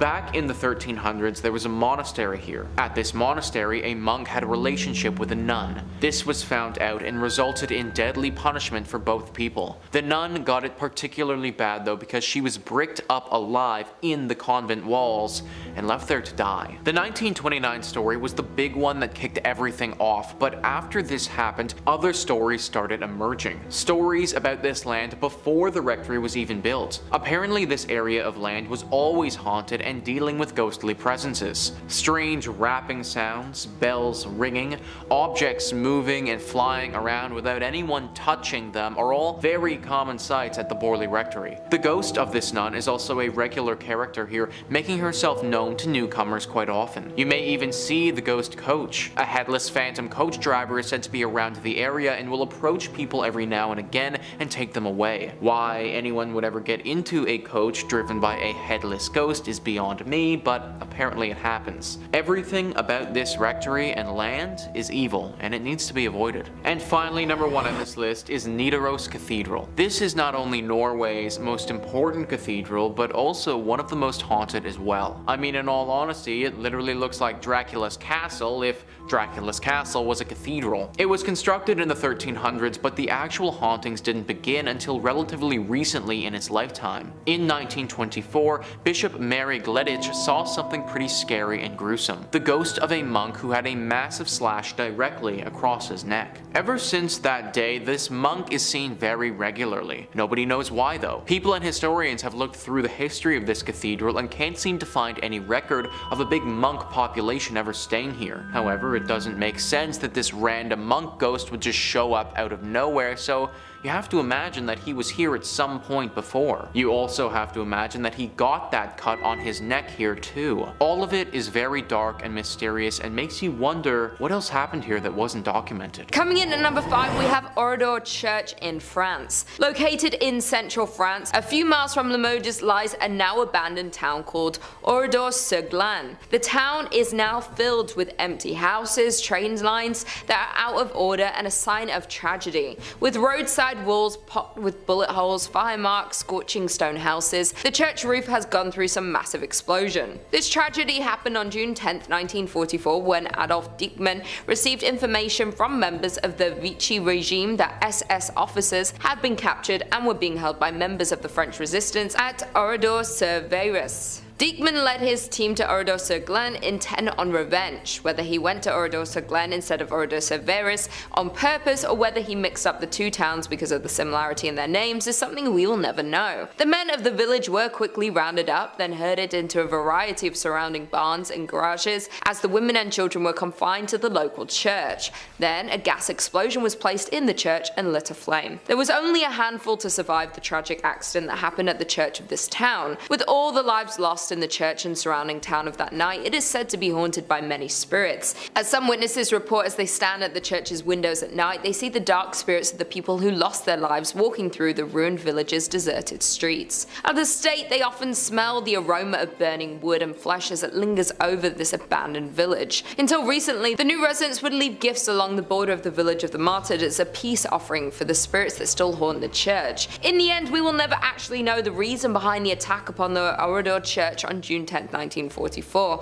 though some think there was an evil entity or spirit upon the church that coerced the attack to happen. Coming in at number 4, we have St. Mary the Virgin, England. In an English village, you'll find the Church of St. Mary the Virgin, built around 1350 just outside the main settlement. The church in Clophill, Bedfordshire was abandoned for around 170 years after it fell into disuse in the 1840s. There are a few odd things about this ancient little church, the most significant being that it was supposedly built facing the wrong direction. Churches are traditionally oriented to face east, the direction from which the sun rises, which in the Christian religion is associated with the location of heaven and the return of the Messiah. Churches are positioned with the altar facing east so people will pray in that holy direction. Some have claimed that because St. Mary the Virgin Church faces away from God, it thus opens its doors to hell. Indeed, the church has a long history of reported hauntings and supposed satanic rituals. The 14th century church was reportedly used for satanic rituals in the 1960s. As rumor has it, bones were dug up and arranged in satanic patterns. A paranormal investigator has speculated that some kind of black magic was performed at a church in Clophill, making it one of the most haunted places in Bedfordshire. The investigator explained that there's definitely something strange going on at the church, and this personal view is that it's down to black magic practices held there. He explains that he has also had many people confess the terrifying experience that they've had with the church. One filmmaker told the investigator investigator that he saw a dark shape that was extremely tall coming towards him. The filmmaker and his colleague ran when he felt something grab his arm, even though he couldn't see anything. Once police arrived to the scene, instead of laughing the claim off, they congested that they've spent a lot of time guarding the abandoned site, as many people experienced the same thing. Over the years, many people have reported seeing strange things near the church, from mysterious hooded monks to tall dark figures. In at number 3 we have Egg Hill Church, Spring Hills, Pennsylvania. Considered one of the most haunted churches known to man, we have Egg Hill Church in Spring Hill, Pennsylvania. The church was built in 1860 and was out of use by the 1920s. The most well-known story about Egg Hill Church is of the great number of people that supposedly lost their lives. This occurred at the turn of the century in the 1800s, when the pastor at the time ended the life of his whole congregation by poison and kept them in the nearby woods. Other stories say that the pastor only ended the life of the people of the parish. He reportedly would end their lives one by one under the mysterious circumstances and got away with it, until the day that he would be discovered, where he would end his own life in the church. Some who have been to the church say they have seen drawings of pentagrams and goats appear on the walls and ceilings, written by some unknown entity. Others say that from outside the church you can hear strange noises coming from the inside when the church is locked up and supposedly empty. Some claim the sounds are similar to children's voices. Therefore, there is no doubt that this haunted church has the potential to be cursed by the devil. In at number 2 we have Aquia Episcopal Church in Virginia. This church is said to be one of the most haunted churches in Virginia. Legend says that the church and the church graveyard, which has graves dating back to 1738, are both home to paranormal activity that has taken place for over 200 years. Even the early years of the church being opened were marked with tragedy. In the mid-18th century, a woman was hiding from a group of men within the church's walls and lost her life. Even more upsetting was the fact that she was not discovered until years later, when the church reopened after the Revolutionary War. No one knows exactly the details of the loss, yet there have been several claims of paranormal activity since. Her hair just as blonde as the day she lost her life. At that time, the church had lost funding due to the Revolutionary War, and that might have been the reason why no one discovered her body until later. Moreover, it's been said that blood stains from the murder remained on the floorboards for nearly 100 years,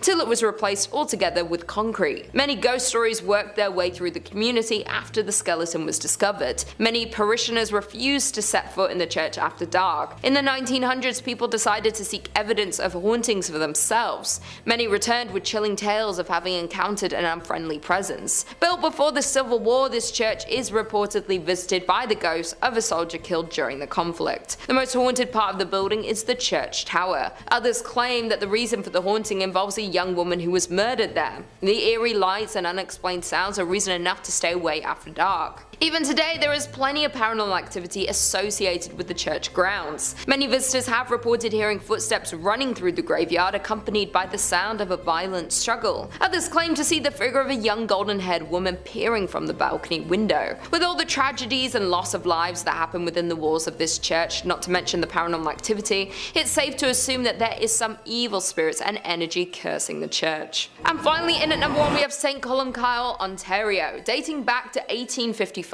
St. Columcille Church was founded and located in the hamlet of Uptergrove. The original frame church was torn down and the present brick edifice was constructed in 1905. This structure sits on a hill far back from the road and can easily be viewed when driving on Highway 12 east from Aurelia. The ghost stories have been spreading since over 100 years ago, classifying the church was haunted, and these tales have been circulated ever since. Today, the church is deemed haunted by some local residents and visitors. There have been many reports of ghost sightings, shadowy figures that will suddenly appear, creaking doors, and eerie music that will play randomly from the organ. There have also been numerous reports of shadowy sightings of a figure wearing a black hat that floats through the choir area, creating chills for those who had observed it. Mysterious candlelight has been seen flickering from the windows on stormy nights. Many believe the spirit responsible is that of a former priest who, according to legend, pledged to complete a specific number of sermons, though he lost his life before he was able to attain that number. Now some churchgoers say he is returning to fulfill that promise. Number 5 on this list is the Lady of Guadalupe Church. This church is located in New Orleans and is known to the locals as being one of the most haunted spots in the whole city. This location hasn't always acted as a place of worship, but for a long time was a chapel that you really didn't want to end up at. That's because for the longest time it was actually called the Old Mortuary Church. As I'm sure that you can probably guess, the crowd that entered this place wasn't the liveliest. In fact, using the word live to describe them is just flat out incorrect.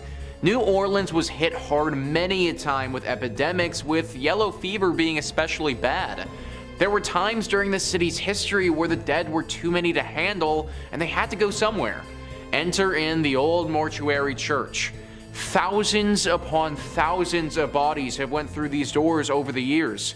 In fact, for the longest time, the only people this place saw were the pastors who were here and the countless dead. Everyday citizens were too scared to come here for fear of catching the disease and wouldn't even risk going to see their departed loved ones. Obviously, all this death has left its ghostly mark. Eventually, it was turned into a full-fledged church that people attend, but not before the spiritual damage had been done. Nowadays, the spirits of some of those who died during this harsh period in New Orleans history still haunt the area. Glowing orbs have been seen by those who frequent the church, floating around at nighttime. Subtle and faint moans can be heard echoing throughout the walls, as if the moans themselves were wind blowing through the church. The ghost of a man has said to approach people from time to time, claiming he needs help and that he was never sick to begin with. This is definitely one of those churches who's seen its fair share of tragedy over the years, and it shows. However, believe it or not, it may not be the most haunted church in New Orleans, but more on that later. Number 4 on this list is St. Helena's Chapel of Ease.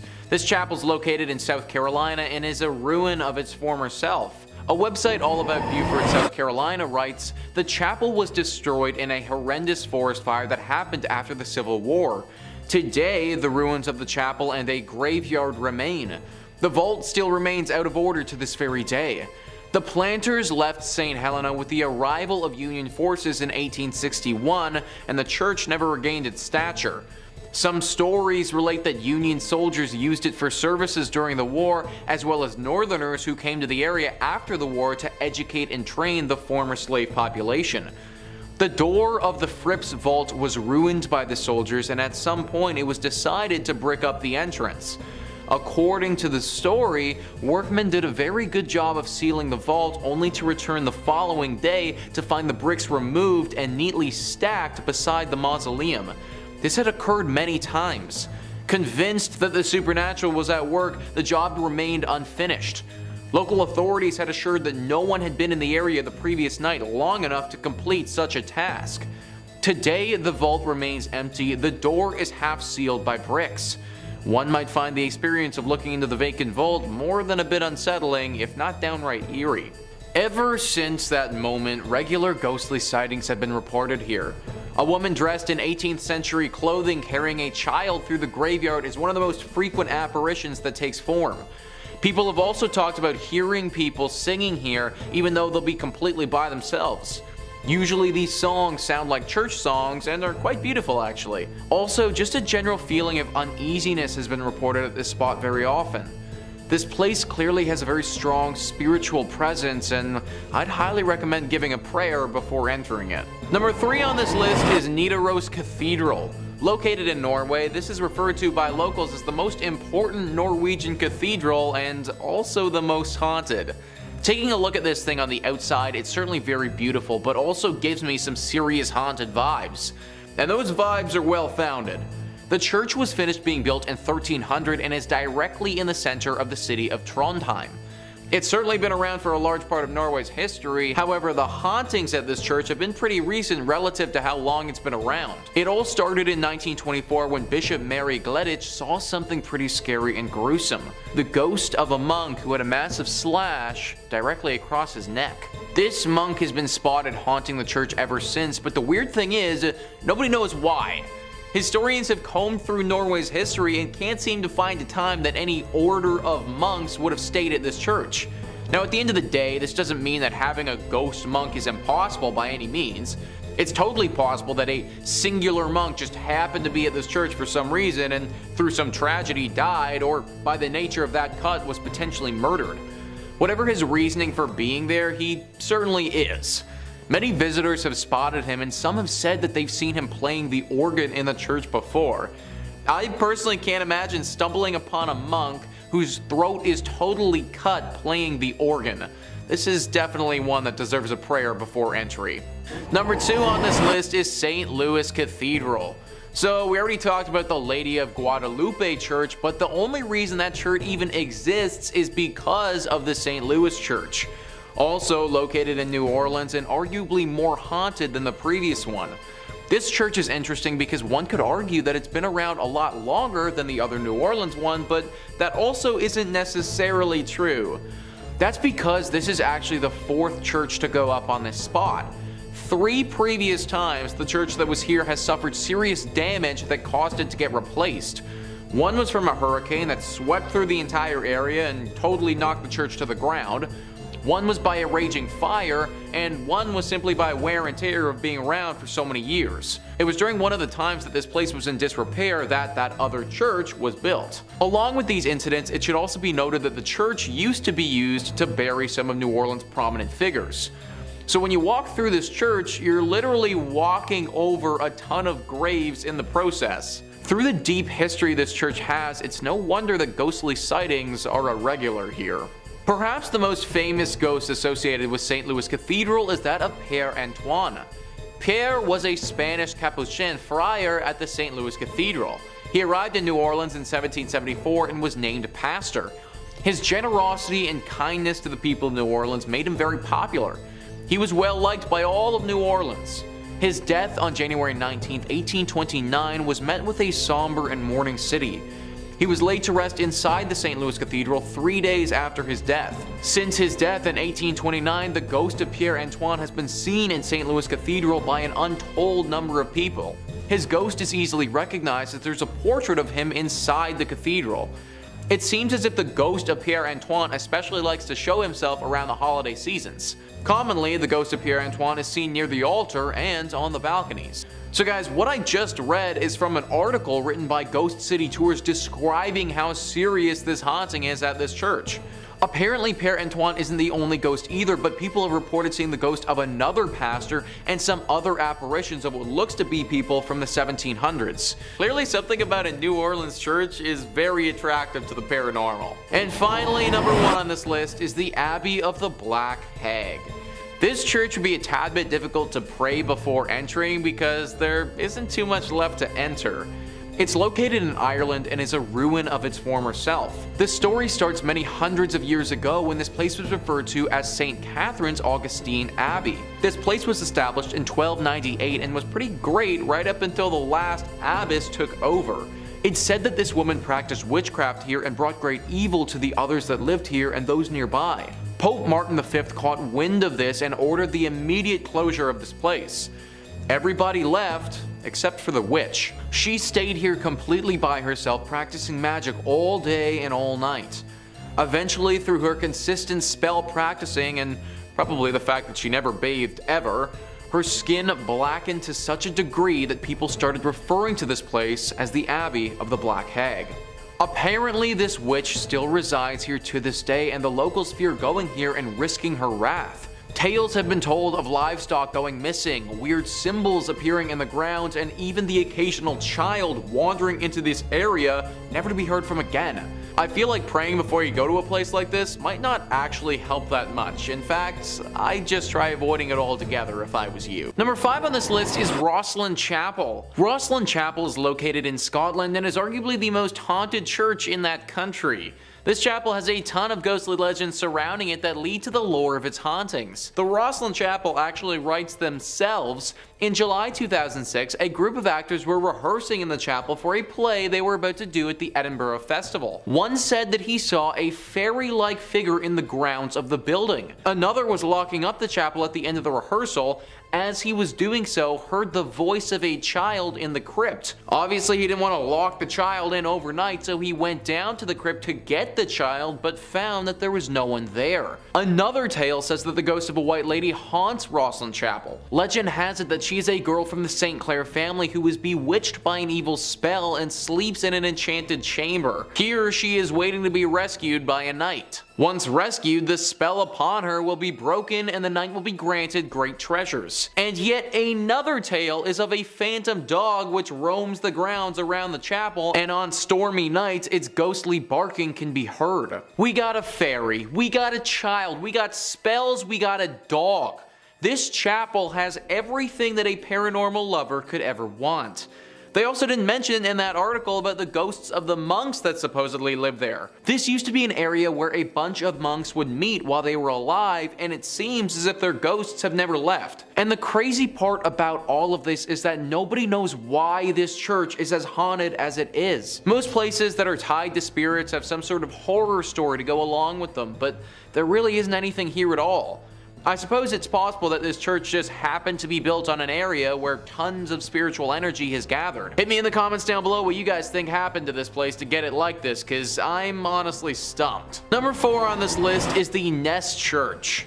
This church is located in Norway and is no longer functioning. It's actually a collection of ruins now and a very popular spot for ghost hunters. The ghosts here are very interesting and unique. It seems as if they have a strong connection to electronic devices, because whenever anyone brings an electronic device to this place, it will immediately stop working and start flashing uncontrollably. If one wants to have an electronic device here, then it needs to be specifically made to withstand strong spiritual energy. The most popular myth surrounding the ghostly presence that resides here is of a priest named Jacob Christian Finnegan. This was a priest who presided over this church from 1800 to 1837. Apparently he suffered a very grim fate here along with his children. People believe that at some point a gang of thieves came to this place and murdered him. Along with his death, they took his children and bricked them up in the church, leaving them there before ransacking the place and taking any valuables. An even darker version of the legend says that the priest did this to his children himself and then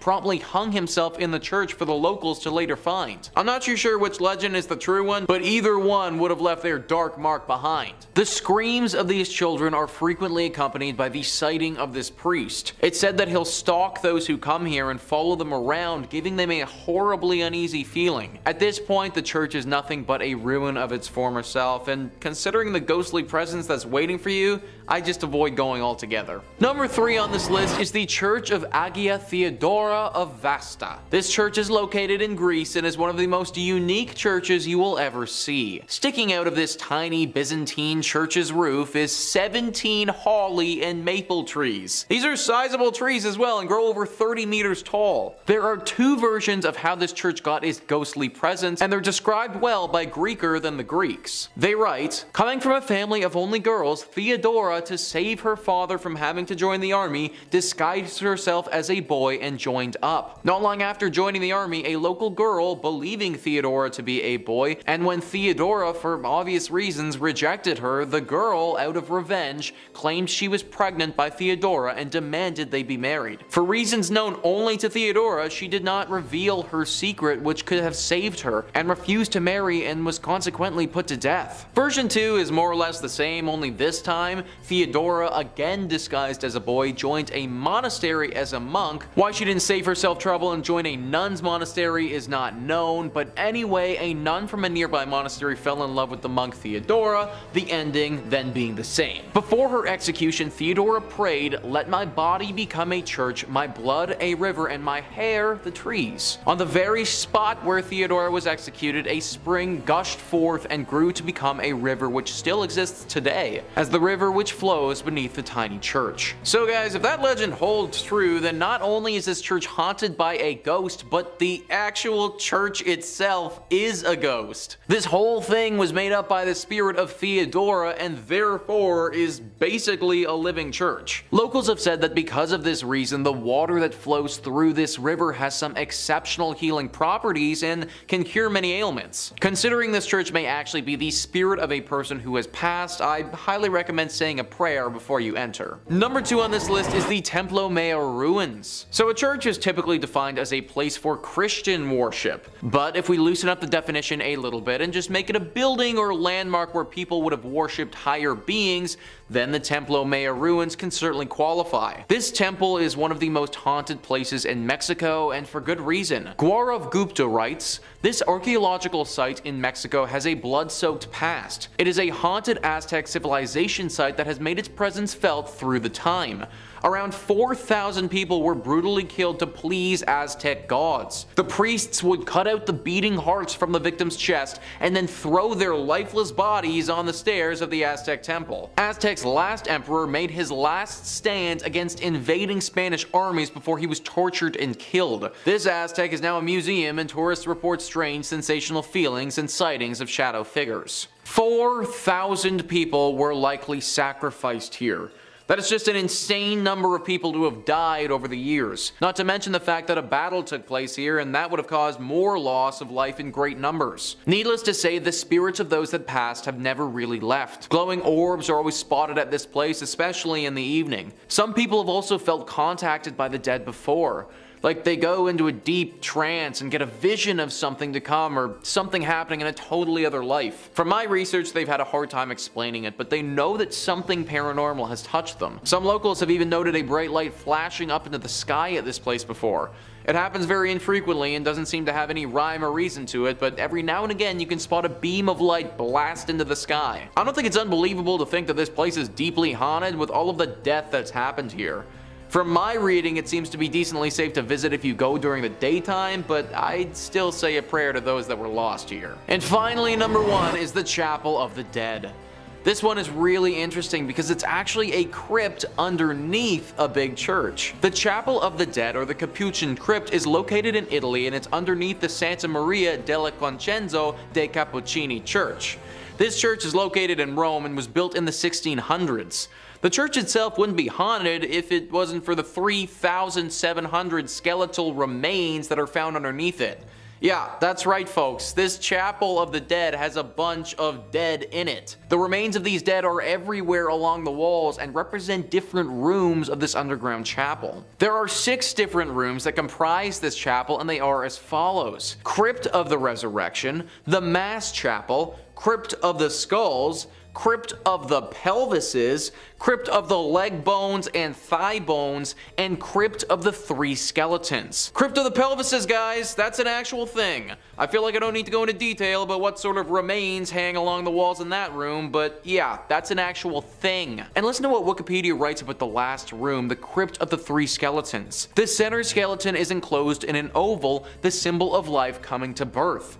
In its right hand it holds a scythe, symbol of death, which cuts down everyone like grass in a field, while its left hand holds the scales, symbolizing the good and evil deeds weighed by God when he judges the human soul. A placard in 5 languages declares. Obviously, with all this being said, this place is deeply haunted. It sounds like something straight out of an Indiana Jones movie, and from what locals have said, it definitely could be.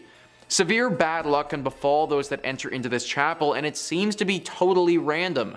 I could enter it and be like 100% fine, but you could enter it and just have horrible things happen to you for years. It's a really interesting place to read about, but definitely not the sort of place I'd recommend visiting. Coming in at 5, St. Paul's Episcopal Church, Key West, Florida. St. Paul's Church is the 4th church structure built by St. Paul's between the 1800s and early 1900s. And though it may look bright and new, this is because the church has been rebuilt numerous, and I mean numerous times. The original church, made of coral rock, was completed in 1839. However, it was destroyed during the Havana hurricane in 1846 and was rebuilt in 1848. Once again though, the church was destroyed when the Great Fire of Key West struck in 1886. However, by some good fortune, the rectory survived unscathed, and the rebuilding once again began on the 3rd structure, ending in 1887. However, disaster struck once again though in 1909 when the church was destroyed by a powerful hurricane. This time though, the parish hall survived, as well as the rectory. The church was once again rebuilt, and construction was completed in 1919. However, during all of these rebuilds, it was discovered that the site was once a Seminole burial ground, with the land being previously owned by the Fleming family before the church was built, and the land was only granted after the widow was assured her husband's remains that were interred on the land would not be disturbed. However, this is where it gets spooky. Legend has it that the promise was broken and the widow's husband, John William Charles Fleming, was removed from the site. Spookier still, according to some locals, his ghost still wanders the site. Other apparitions have been reported as well in the graveyard, one being a ghostly group of children who were killed in a fire set by a jealous deacon who was taking revenge on his unfaithful wife. Yeah, yikes. Coming in at 4, St. Andrew's on the Red, Selkirk, Canada. Built between 1845 and 1849 to serve the local community of retired Hudson Bay Company personnel, this church is located in a small suburb of Winnipeg, located on a lightly forested hill with an incredibly impressive Gothic design. It is by far the oldest stone church in Western Canada and has definitely had its fair share of paranormal activity. The church became an old campfire story among young teens and rebellious kids who would dare their friends to walk backwards around the church 3 times, with the expectation that you would disappear. Now, of course, that never actually happened, but it was still a frightening tale to tell children so they didn't wander through the cemetery at night. Now, what makes this church truly chilling is that victims of influenza, diphtheria, typhoid, and tuberculosis from the early colonial era were interred here, and their restless spirits are said to still wander the grounds of the church. Specifically, some visitors have reported disembodied red eyes floating through the cemetery, organs playing spontaneously, as well as a mysterious woman cloaked in white who is known to rattle the gates of the church. If you dare, you can take a self-guided tour of the church located in Selkirk, Canada. Coming in at 3, St. Michan's Church, Dublin, Ireland. This is an Anglican church built on the site of an early Norse chapel from 1095, with the current structure dating back to 1686, undertaken by William Robinson. As it stands, this church is the only parish church on the north side of the River Liffey, surviving from a Viking foundation. Now, the exterior of the church is nothing to write home about, however the interior is what we're going to be discussing, specifically the vaults. The vaults of St. Michan's contain a large amount of mummified remains, with the walls of the vaults containing limestone, thus keeping the air dry and creating ideal conditions for preservation. Among the remains of the 400-year-old body of a nun, a 6.5-foot man believed to have been a crusader, a boy with a severed right hand and feet, and Henry and John Shears, who took part in the 1798 rebellion. Unfortunately, a number of the crypts in the church's vaults were damaged by vandals in 1996 and once again in 2019. After the most recent event, the church has stated that several mummified remains were desecrated by vandals, including the remains of the nun and the crusader. Tours used to be open, however, after the recent incident they have been temporarily shut down. Not only will you be dealing with the enraged spirits of the dead when visiting this church, but also the despicable living. Coming in at 2, Cathedral of the Assumption of Our Lady, Guadalajara, Mexico. Also known as the Guadalajara Cathedral, this is a Roman Catholic cathedral of the Archdiocese of Guadalajara and was built in 1541 in the Spanish Renaissance style with neo-Gothic spires. However, though the building is beautiful, it has been plagued by hauntings and tragic events. On May 30th, 1574, during Mass, neighbors fired shots into the air. Some of the bullets fell onto the cathedral and started a fire, ultimately damaging the building. A second tragic event struck in 1818 when an earthquake shook the city, causing the towers and dome to collapse. The cathedral was of course repaired, however it continues to be in danger. It was damaged by earthquakes in 1932, 1957, 1985, 1995 and 2003. However, outside of natural disasters, the cathedral also has a ghostly side to it. One of the most popular attractions is of course the Crypt of Archbishops, which is truly chilling. However, more chilling still are the mummified bodies on display there, with one dating back to the 1700s, which belongs to a child that was killed for converting to Catholicism. Some visitors to the cathedral have claimed that they have seen her eyes blink and have witnessed her hair move. Very spooky indeed.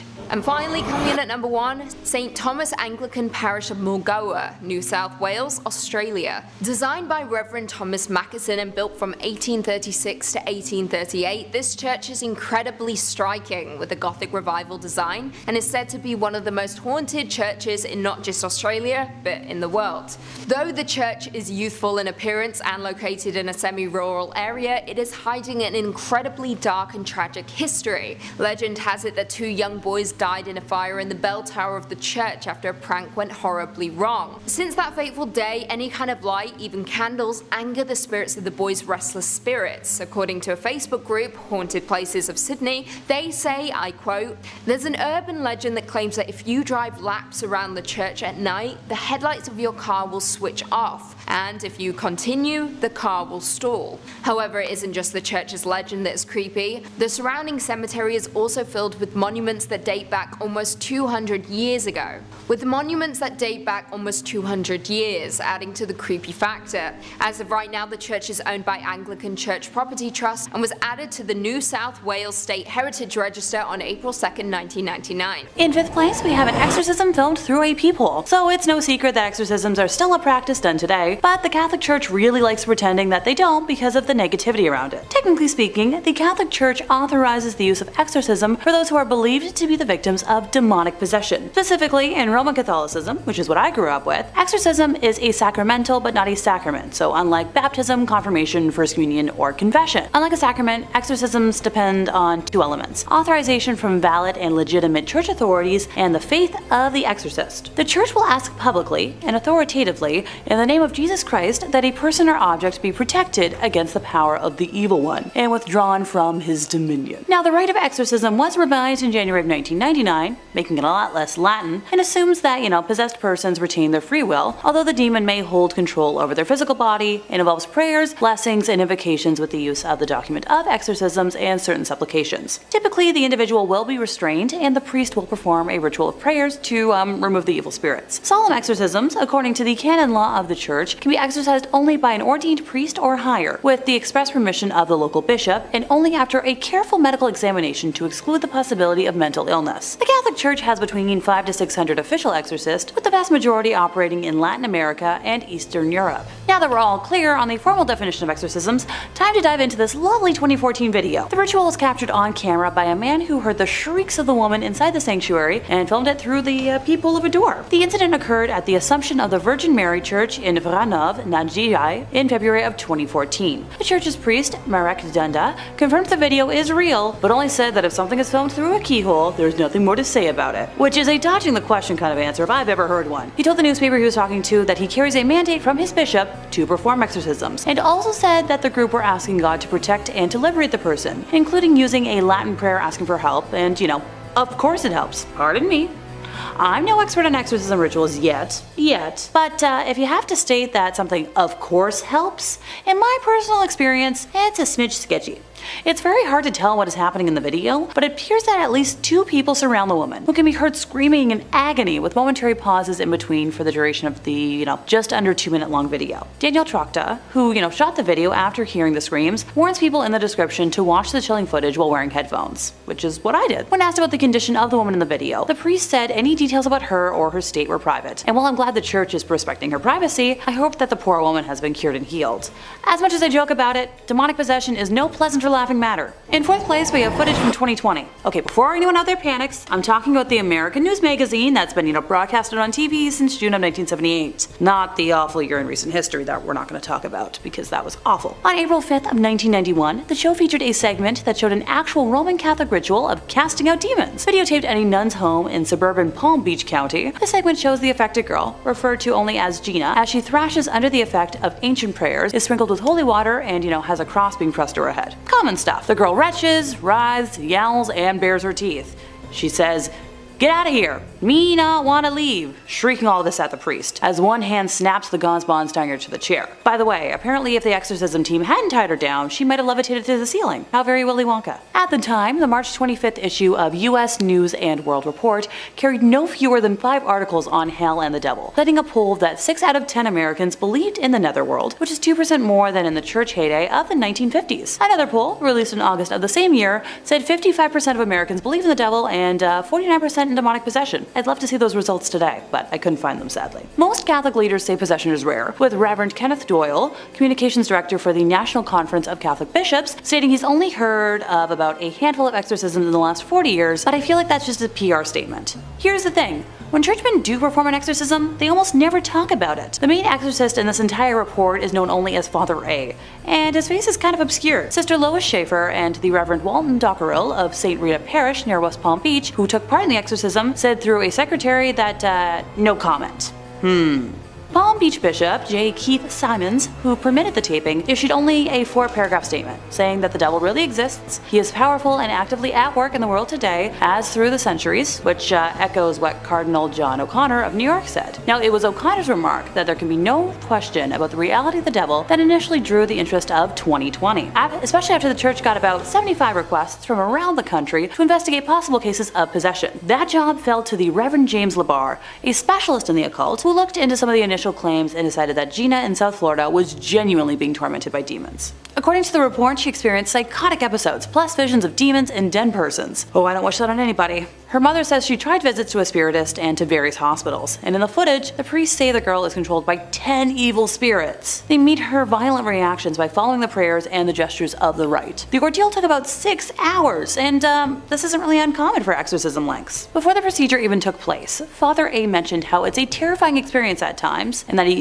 could die tomorrow, or be attacked and taken over. Evil spirits like to take their time leaving a body, and not without a fight, and that leaves all of the parties involved extremely drained and exhausted, and vulnerable. Also quoted is Dr. Warren Schlonger of Miami Children's Hospital, where Gina was treated before and after the exorcism, and he did note that her condition improved afterwards. Father A, though, is still troubled. He believes the devil is disturbing his sleep, attempting to weaken and destroy him. He counts that as the price he must pay as a church point man against demons. Now, I know, someone's about to ask, but Alexa, didn't you say you'd be talking about hidden footage? The church tried taking this footage down from the internet because they didn't want it to be public anymore, but thankfully they haven't succeeded. In third place, we have the director of The Exorcist. Now, unlike the last two mentions, this footage is missing and locked up, never to be seen. The director of The Exorcist has mentioned in interviews that he was allowed to film a real exorcism at the Vatican, of all places. William Friedkin said he was taken aback at how close the ceremony was to the exorcism depicted in his 1973 film. He said that he doesn't think he will ever be the same after seeing this astonishing thing. Now, he says he intended to shoot The Exorcist as a horror film, but the more he learned it, the more it became a supernatural tale instead. So while the book this was all based on a 1949 case of an American teenager called Roland, Friedkin said the Catholic Archdiocese of Washington, D.C. asked him to change the gender so as to,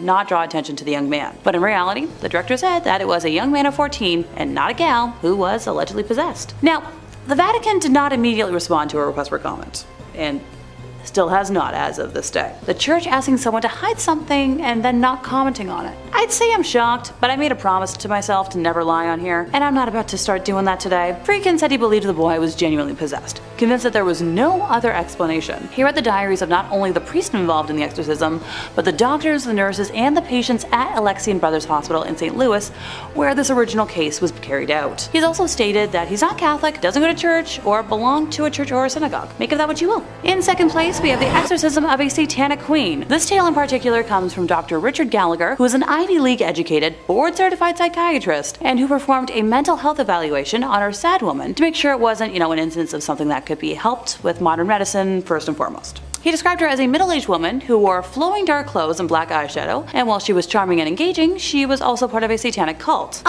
This is where I swear I'm not part of a satanic cult, even though that visually fits my aesthetic.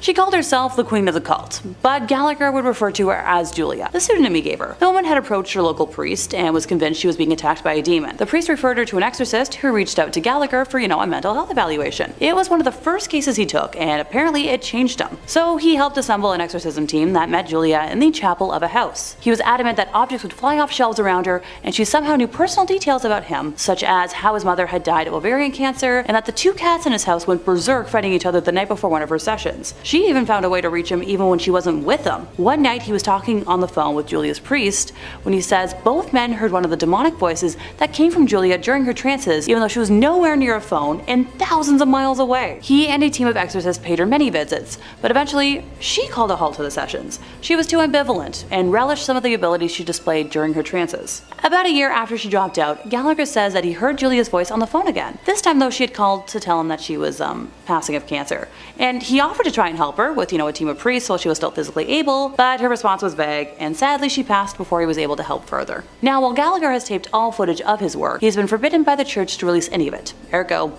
sorry folks, I got nothing. In first place, we have Ed and Lorraine Warren exorcism footage. Me talking about Ed and Lorraine Warren? I know, a shocker. While the video is blurred on YouTube to protect the identity of the poor girl, I personally think it's up there as one of the most frightening things I've ever seen. At an hour and 20 minutes long, it depicts a Catholic bishop in Connecticut attempting to converse with a demonic entity that has possessed the body of an innocent young woman while her family restrains her. Ed and Lorraine were the ones to alert the church to the possession after meeting her during an audience chat session that was held at the conclusion of one of their public presentations. During portions of the exorcism, when prayer is done, you can hear the demon acting wildly, and it originally refuses to give its name, both of which are quite common in cases of demonic possession. Eventually we learn that there are 4 demons possessing our victim, with one of them identifying themselves as Robert, a name associated with the son of Satan. I'll let a snippet roll now, allowing you to hear the woman for yourself. This footage was unreleased until after the passing of Ed and Lorraine, and it's believed that they were told by the Catholic Church to specifically keep it under wraps, but their son-in-law doesn't have the same fear or respect for the church, depending on one's opinion. Number 5. St. Mary the Virgin Church. Clop Hill, England. I gotta say, that sounds like it's a fake place, like where Sir Topham Hatt lives. Well, not only is it real, but it's home to a bone-chilling haunted church, St. Mary the Virgin Church. Now, St. Mary was built in 1350 outside the main settlement of totally real place Clop Hill. Traditionally, churches are built facing the east. I didn't know that. It's so it can align with the sun rising, which in Christianity is associated with heaven and the Messiah. Churches have their altars facing east, so you pray in that holy direction. Well, St. Mary's just had to be a little different, and this church is facing the west, facing away from God. And it's why some people believe the church is hosted to evil spirits, as facing west means they've shunned God and opened their doors to the devil. Paranormal investigators have strongly suspected the church as being host to satanic rituals. As the church fell into disuse, it became a popular spot for vandals, and if you believe the legends, black magic. In 1963, a local couple saw 2 people wandering around holding a human skull, which definitely I think would cause you to look twice. The people told the couple that they had found the skull in St. Mary's, where it had been jammed into a wall. When the couple went to investigate, they found on the floor a breastbone, pelvis, and leg bones, all laid out in a pattern used for black mass. Pretty spooky. Scattered cockerel feathers and tracings of 2 crosses filled in red were found inside the church as well. And as if that wasn't slightly unnerving enough, they also found that 6 graves of women in particular had been tampered with as well. All signs seem to be pointing towards some dark rituals happening at St. Mary's Church. Common sightings at the St. Mary's Church range from smaller scale things like strange screeching during the night or hearing the bell going off despite being long abandoned, and the more threatening reports seeing tall, dark figures wandering the ruins of the church, perhaps getting themselves ready for another ritual, or perhaps they've been contacted by a ritual and are arriving. Only thing I know is I won't be checking out the midnight mass there anytime soon. And if you're interested in way more scary stories of all manners, cryptids, conspiracies, churches, hauntings, aliens, we've got a little bit of everything at Top 5 Scary. So click on through, find something to get cozy with, and subscribe, and make sure you hit that bell so you catch all of our videos as they drop. But do all that stuff at the end of this one, okay? Because we got way more haunted churches for you coming right up. Number 4. Our next entry on the list today is going to be the Aquia Episcopal Church. And if you haven't said that, try saying that 10 times fast. I dare you. Located in picturesque Stafford, Virginia. The church has 200 years of history to it,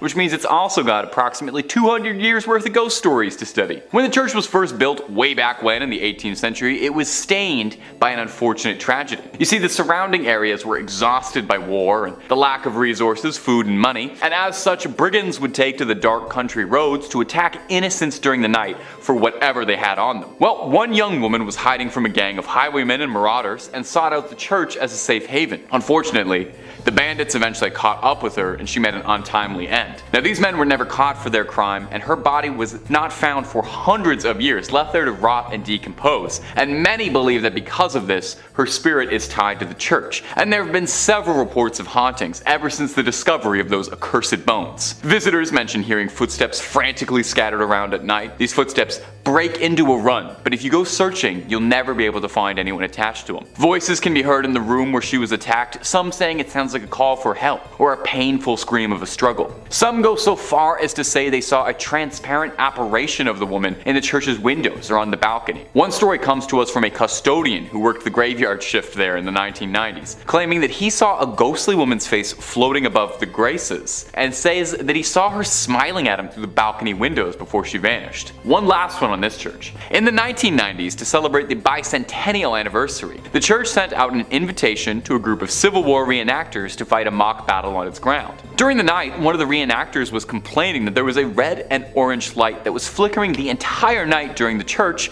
that prevented him from sleeping. The man explained this to the father of the church, and the father explained back that there was no electricity in the vestry, and that the light must have been the spirit confused by why the Civil War had started up again. Imagine, you're a ghost, you're already out of time, and then you look outside and you see guys from your time? My little ghostly sense of the world would be so thrown off. I would have to buy a new ghost calendar. Number 3. Monaster Nagayal de Duff, or Abbey of the Black Hag if you don't got all that time. Wow, you see that? You see what that church is called in that little chyron below me right now? I'm just supposed to pronounce that with my lips? Okay, it's also called the Abbey of the Black Hag, and that's what we're going with. We're not calling it that other thing.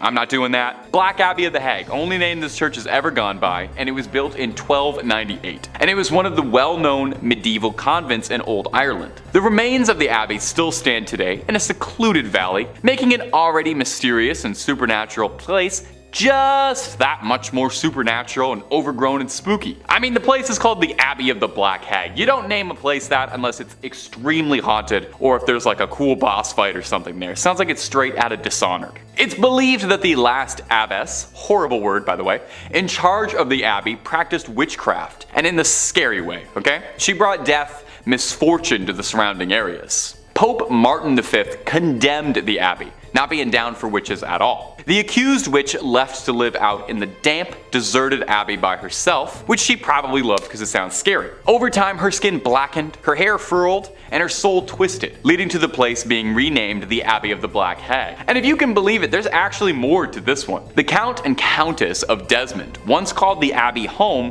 when attempting to flee their attackers, where the Countess was fatally struck by an arrow and buried by her husband. But it wouldn't be the end of the Countess, because sightings of a ghostly figure around the ruins of the abbey were common, meaning someone eventually went to dig up that grave, finding worn out finger bones, meaning she was still alive when she was buried. It's said now that a woman's panicked shrieking can be heard in the early hours around the abbey. Number 2. The Borley Rectory. The Borley Rectory is an old London estate that has the unique distinction of being considered the most haunted building in the United Kingdom. No big deal, or anything.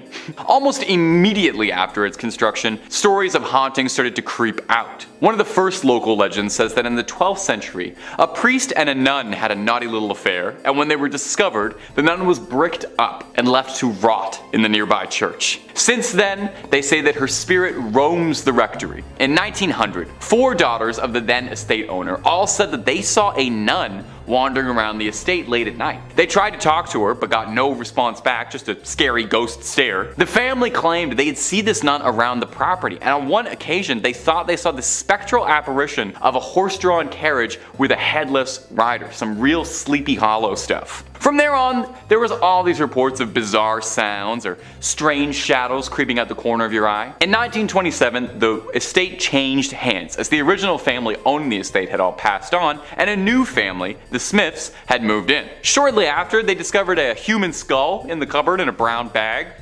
which is not a great housewarming gift, to be honest. They reported poltergeist behavior, unexplained footsteps, lights flicking around them, and the same sightings of headless specters. Now, they only lasted 2 years, not being down for any of the hauntings or skulls in cupboards, any of that business. And the next family, the Foysters, didn't have much better luck. They had objects flying around their home, and on one occasion claimed their daughter was attacked by something truly horrible. They moved out as well. And the last owner of the rectory would be Captain Gregson, who accidentally lit the estate ablaze while unpacking, although insurance claims they think the fire was started intentionally, perhaps in a desperate attempt to cast away whatever evil has been trapped in the Borley Rectory for so long, or perhaps he unintentionally unleashed it out into the world.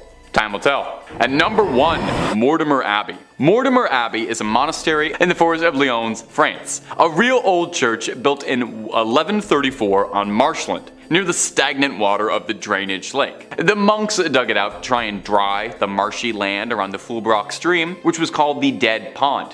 In French, Meltmal, which is where the name comes from. You can kind of hear it there. Mortimer, you know. Perhaps it's this history of being built on a dead pond is why Mortimer Abbey was doomed to be haunted. Now the abbey flourished for centuries, but over time started to become claimed by the passage of time, and it fell into decline and disrepair. In the 17th century, there was an attempt to try and rebuild the abbey and recapture its former old glory, but the decline was already pretty present and had set in by that point, and by the time of the French Revolution, only 5 monks still remained in the abbey. Eventually, the abbey would collapse entirely and go private, and in 1863, the abbey would find itself in the hands of a rich Parisian family, the Delarues. Mr. Delarue moved his wife and his sons into the abbey, but soon discovered they weren't the only tenants. While walking the lawns, the young people of the house saw a light from the library. As if by an invisible hand, these hatches unfastened, their handles turned, and the windows and doors all opened.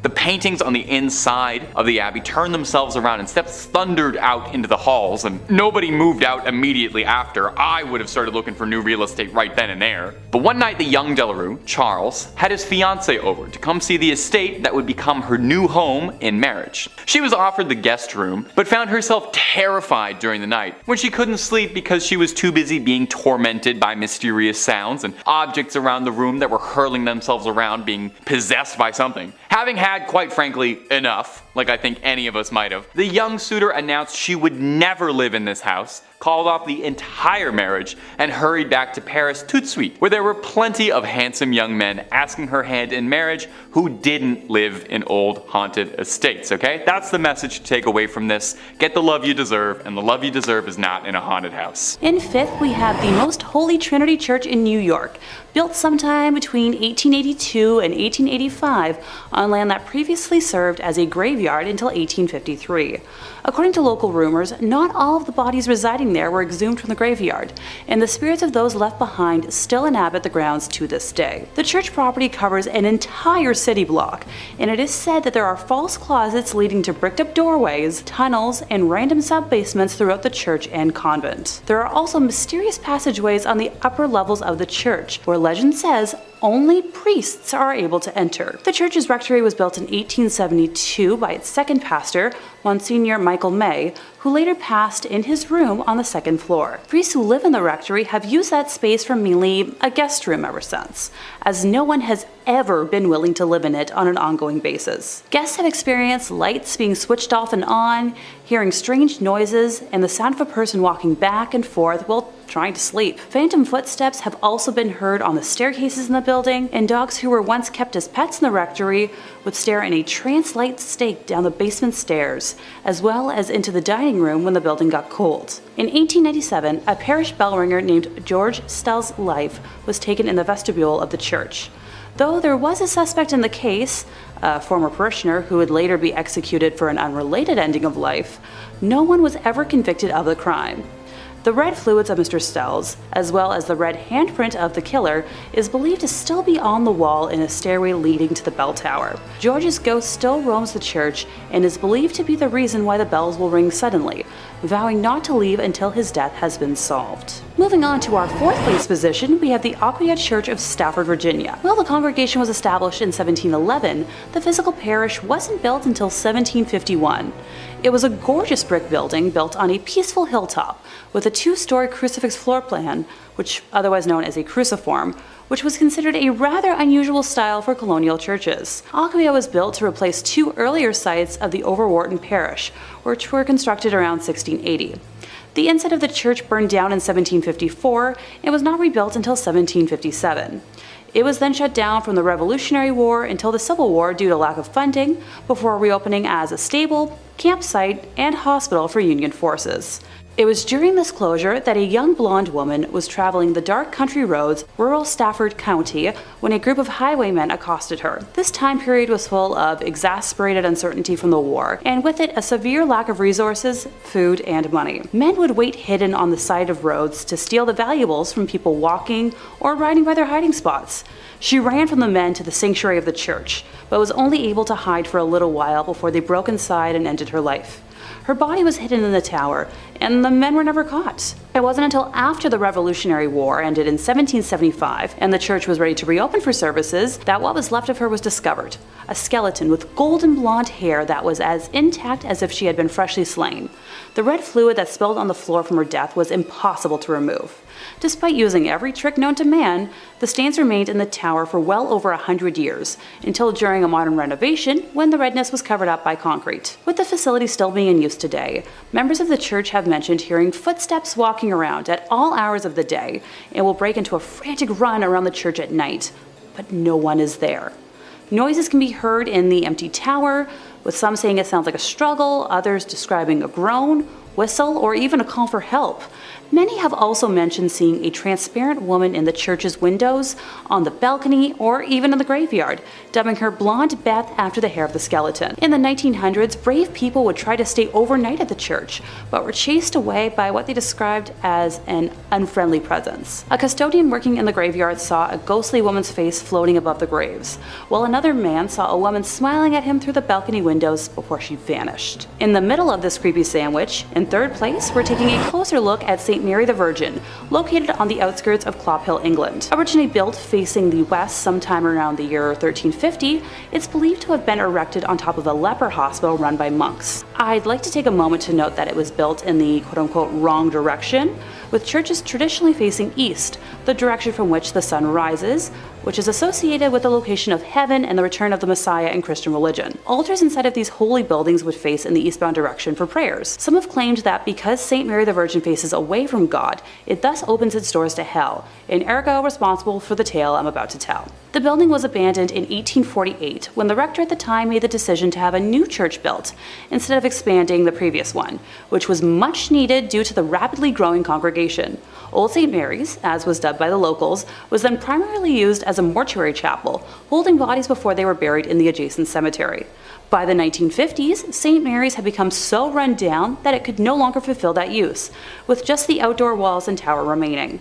In March 1963, the tomb of an 18th century apothecary's wife was broken into, and the bones were arranged ritualistically in the middle of the church. And once again, on Midsummer's Eve of 1969, multiple women's graves were broken into, with bones being removed and rearranged once more. While the specific individuals involved in these acts were never identified, the arrangements found resembled those used in black mass rituals performed by satanic groups at the time.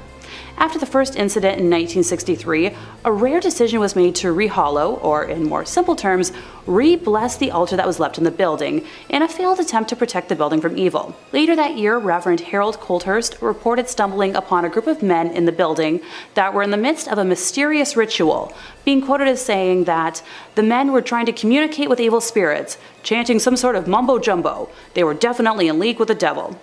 Modern-day visitors to the now landmark have reported seeing a plethora of ghostly figures during the day and nighttime, faint lights moving about before vanishing mysteriously, along with reports of a chilly and oppressive atmosphere even during warm days. In second place, we're visiting l'Abbaye de Mortemer, or Mortimer Abbey. It was originally built in 1134 on land gifted by King Henry I. The stagnant water of the drainage lake, which was dug out by the monks to dry up the marshy land, was called Mortemer, or the Dead Pond, giving the monastery its name. Totally not ominous or anything. The monks constructed what was then one of the largest monasteries in the world on said land. The legend says that after the passing of his only son, King Henry wanted to reform his daughter Matilda and had her locked in a room in the abbey for 5 years. The anger and hate she felt from being sent away and isolated stained and seeped into the walls of the monastery, cursing it for eternity. After her eventual release, she went on to live until 1167, when it said her spirit returned to Mortimer Abbey to haunt the area as the White Lady. She is said to appear on nights close to a full moon, moaning as she drifts through the now ruins of the monastery. Those that have seen her report that she alternates between wearing black and white gloves. If she appears to you with white gloves on, you're destined for good luck. But if she appears with black, you'll be expected to pass within a year. Alas, Matilda is not the only spirit one must worry about if visiting the abbey. When the monastery was at its peak in the 1500s, a frail and suffering woman was brought to the monks with an illness it was believed that only they could aid. It was revealed that she was possessed by the spirit of a wolf and cursed to become a werewolf for several nights. The monks chained her to a room and conducted multiple exorcisms in an attempt to eradicate the spirit. The monks were able to exorcise the evil wolf spirit or demonic force out of the woman, but it then attached itself to the grounds and walls of the monastery. Several hundred years later, in 1884, a man named Roger Saboureau was hunting in the woods nearby when he was attacked by a large werewolf. He shot it multiple times, killing the creature, but when he returned home at dawn, he found the body of his wife bearing wounds matching those he had given the wolf. People say the spirit of Roger's wife and his own heartbroken spirit still wander the area when the moon is full. The abbey was exorcised by the church in 1921, but still remains haunted to this day. And coming in first place, we have the Abbey of the Black Hag, locally known as Monasterngallagduff. Please don't curse me for my pronunciation. St. Catherine's Abbey, or simply as Old Abbey. It's located roughly 2 miles east of the village of Shanagolden, in the townland of Old Abbey. Gee, can you tell where it got its name? One of the earliest recorded nunneries in Ireland, with its first official record being around 1298. It was built on land donated by John Fitzthomas, and has the typical layout for abbeys of its time, with a dining hall, cells, isolated meditation areas, and other rooms still able to be identified amongst the ruins today. During the 15th century, there was a major battle for supremacy in the area between the Earl Fitzgerald and the prestigious Butler family, of which the Earldom of Ormond belonged. It got to such an extent that the local bishop was known to pray for peace between the families at masses.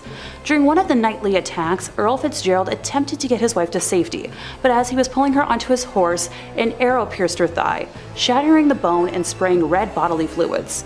As he rode on, the Countess appeared to have succumbed to her injury, leading the Earl to seek sanctuary at St. Catherine's. The heartbroken man was certain his wife had passed, so he swiftly buried her beneath the altar and continued elsewhere to find safety. As the night went on, the nuns and residents began to hear hair-raising screams and made the decision to rebury the Countess in hopes of bringing her peace. When they dug up the body, they discovered her fingers were broken and her nails had been torn off. The poor woman had been buried alive, with a very slow and torturous end of her life. To this day, it is believed that the Countess has been unable to find peace and continues to scream in anguish, waiting for her husband to save her from a fate truly worse than death. Moving slightly ahead in time, we come to the Black Nun herself. Described as one in the order that wasn't content with being humble, helping others over herself, and the servitude to God, she instead craved power. The hag had her own cell, where she worshipped Satan and performed black magic, becoming a slave to the occult. This was the highest form of blasphemy in the church, and the other nuns in the order fled the abbey, while the hag remained in her now house of darkness. To complete her rituals, the Black Nun would venture into the local community and perform depraved, lewd acts and offer sacrifices, with bones of young community members later discovered on the grounds. In modern times, visitors have reported seeing the dark, shadowy figure of a nun wandering, the feeling of being constantly watched, and a disembodied hand reaching towards them. It has been reported that flashlights cannot function in the nun's cell, and modern batteries drain too quickly to have any sort of rational explanation. In 5th place, we have diamond proof of an SA scandal. Alrighty, can I get a show of hands? What's the first thing you think of when I say priest and scandal in the same sentence? Do those two words have the initials SA? I had a feeling. So those are words that this platform doesn't really like, so pardon me while I try to dodge them, and I apologize in advance for how comical I'm about to sound. This affair kicks off on June 22nd of 2023, when the Society of Jesus of Bolivia acknowledged that it had received from the Vatican a copy of the diary belonging to the late Alfonso Pedrejas, who was a priest accused of taking advantage of dozens of minors. He died of cancer in 2009, so he never faced repercussions for his actions in his lifetime. Primarily known as Father Pica, he was placed in boarding schools for impoverished youth, primarily in Cochabamba in the 1970s. So the diary was turned over to the prosecutors in that same city for that reason, and it was discovered that the late priest kept detailed accounts of the underage horrors he committed in Bolivia. So at one point, according to his diary, he told a colleague about the crimes, only to be advised not to mention it in future confessions. Yeah, the good old ignore it and it'll go away approach. The priest's nephew, Fernando Pendreas, discovered a printout of the diary in an attic and turned it over to a major newspaper, and in its pages, the priest wrote lines such as, "I hurt so many people, too many." The newspaper publishing excerpts from the diary prompted an outcry in Bolivia, and an official Vatican response. Go figure. Pope Francis promised to ensure the full cooperation of the church to work alongside the government government as it investigates the allegations. He also expressed sorrow over the ongoing revelations in the Catholic Church, calling them deplorable. Yeah, okay. And remind me again, what does full cooperation mean? Coming from an institution that covers up more than it discloses, pardon me if I take that with a pound of salt. Bolivian President Luis Arce has called on his country to strengthen controls to prevent foreign priests with, a history of sexual crimes from entering the country. Which, it's fine, and obviously I support that, and, great, but it's hard to find that out when the church is super skilled at covering things like that up. Priest Jordi Bortomeu, a sex crime investigator from the Vatican, arrived in Bolivia back in May to gather information about prevention efforts being undertaken within the church to stop these kinds of crimes. Well, that sums it up right there for me, folks. The church has its own sex crime investigator. It's such a problem that they have a specialist. And before someone feels like fighting me on this, specialty jobs like that only exist because there's a need and a problem. That's not the kind of job that just got created out of midair for kicks. The investigation into Pendrajas joins at least 12 other ongoing judicial probes into allegations of clergy sex crimes in Bolivia. So the Bolivian Episcopal Conference has said, one priest has already received a 10-year sentence for his crimes, while another priest, Milton Murillo, was sent to pretrial detention for 3 months in May. New testimony against Murillo emerged in the wake of the Pendrajas scandal as prosecutors called on survivors to step forward. Okie dokie. Time to move on before I start hissing like a tea kettle, and I swear by the end of today, I'm going to turn into a caricature with like a storm cloud over my head. In fourth place, we have a drastic loss of support. So in Germany, people who are formerly members of a church pay a so-called church tax that helps to finance it in addition to the regular taxes that the rest of the population have to pay. If they register their departure though with local authorities, they don't have to pay it anymore. Granted, there are some exceptions for like low earners, folks who are jobless, retirees, students, and etc. But I'm pretty sure here in North America, all money given is through donation, and you just, stop going on your own terms if you want, but it's more complicated elsewhere. But also feel free to let me know in the comments if I'm wrong, because I'm not a certain expert on Catholicism. Anywho, more than 500,000 people formally left the Catholic Church in Germany last year, which was significantly higher than the previous record. The German Bishops' Conference said specifically that over 522,000 people left the church last year, which is up from around 350,000 in 2021. In comparison, only 1,447 people joined the Catholic Church, which was around the same as the previous year. The departures left the number of Catholic Church members in Germany at nearly 21 million, which is just under a quarter of the population. Now, the Bishops' Conference didn't detail reasons for departures in this annual release of statistics, but many people have turned their backs on the church in recent years, amid fallout from scandal over bad things done by clergy and others. Wow, I'm shocked. In 2018, a church-commissioned report concluded that at least 3,667 people were harmed by clergy in Germany between 1946 and 2014, with more than half the victims being under 13, and nearly a third of that served as altar boys. Various dioceses tasked law firms or others to put together reports on their own past handling of these cases, which has led to massive tensions in the Cologne Archdiocese, where the Archbishop, Cardinal Rainer Maria Wolkai, drew widespread criticism for his handling of a report he commissioned. His offer of resignation has been pending with the Pope for months. Now, an independent report in the Munich Archdiocese, where the late Pope Benedict served as Archbishop from 1997 to 1982, last year faulted the handling of cases by a string of church officials past and present, including the then Cardinal Joseph Ratzinger himself. The head of the Central Committee of German Catholics, an influential organization, said she was sad but not surprised at the number of departures last year, and has called for reforms and more thorough investigations. Yeah, good luck with that one. I ain't holding my breath. In third place, we have the Vatican Bank. So formerly known as the Institute for the Works of Religion, the Institute, or the IOR for short, it was founded in June of 1942 by papal decree of Pope Pius XII. So anyone want to guess when they presented their first public operations report? Come on, give it a try. Nope, not anywhere in the 1900s. 2013. Yep, that's what I said. 70 years later, they produced their first annual report. The thing that's supposed to be held every year. Previous to all this, all internal ledgers were destroyed every 10 years in accordance with their policy. So the IOR's role is to safeguard and administer property intended for works of religion or charity. And the bank accepts deposits only from top church officials and entities, and is run by a president, but overseen by 5 cardinals who report directly to the Vatican and the Vatican Secretary of State. So they only report to themselves. For reference, all banks that operate here in Canada have to report to the Minister of Finance. Just saying. Former bank president Ettore Tedeschi and the Vatican Bank have been investigated on 2 separate occasions for money laundering. In March of 2012, JP Morgan Chase closed a Vatican account in Milan after the IOR was unable to respond to questionable money transfers. In 2010, Italian authorities seized $30 million from a Vatican account at Italy's Credito Artigiano Spa, following allegations that the IOR violated anti-money laundering laws. Now,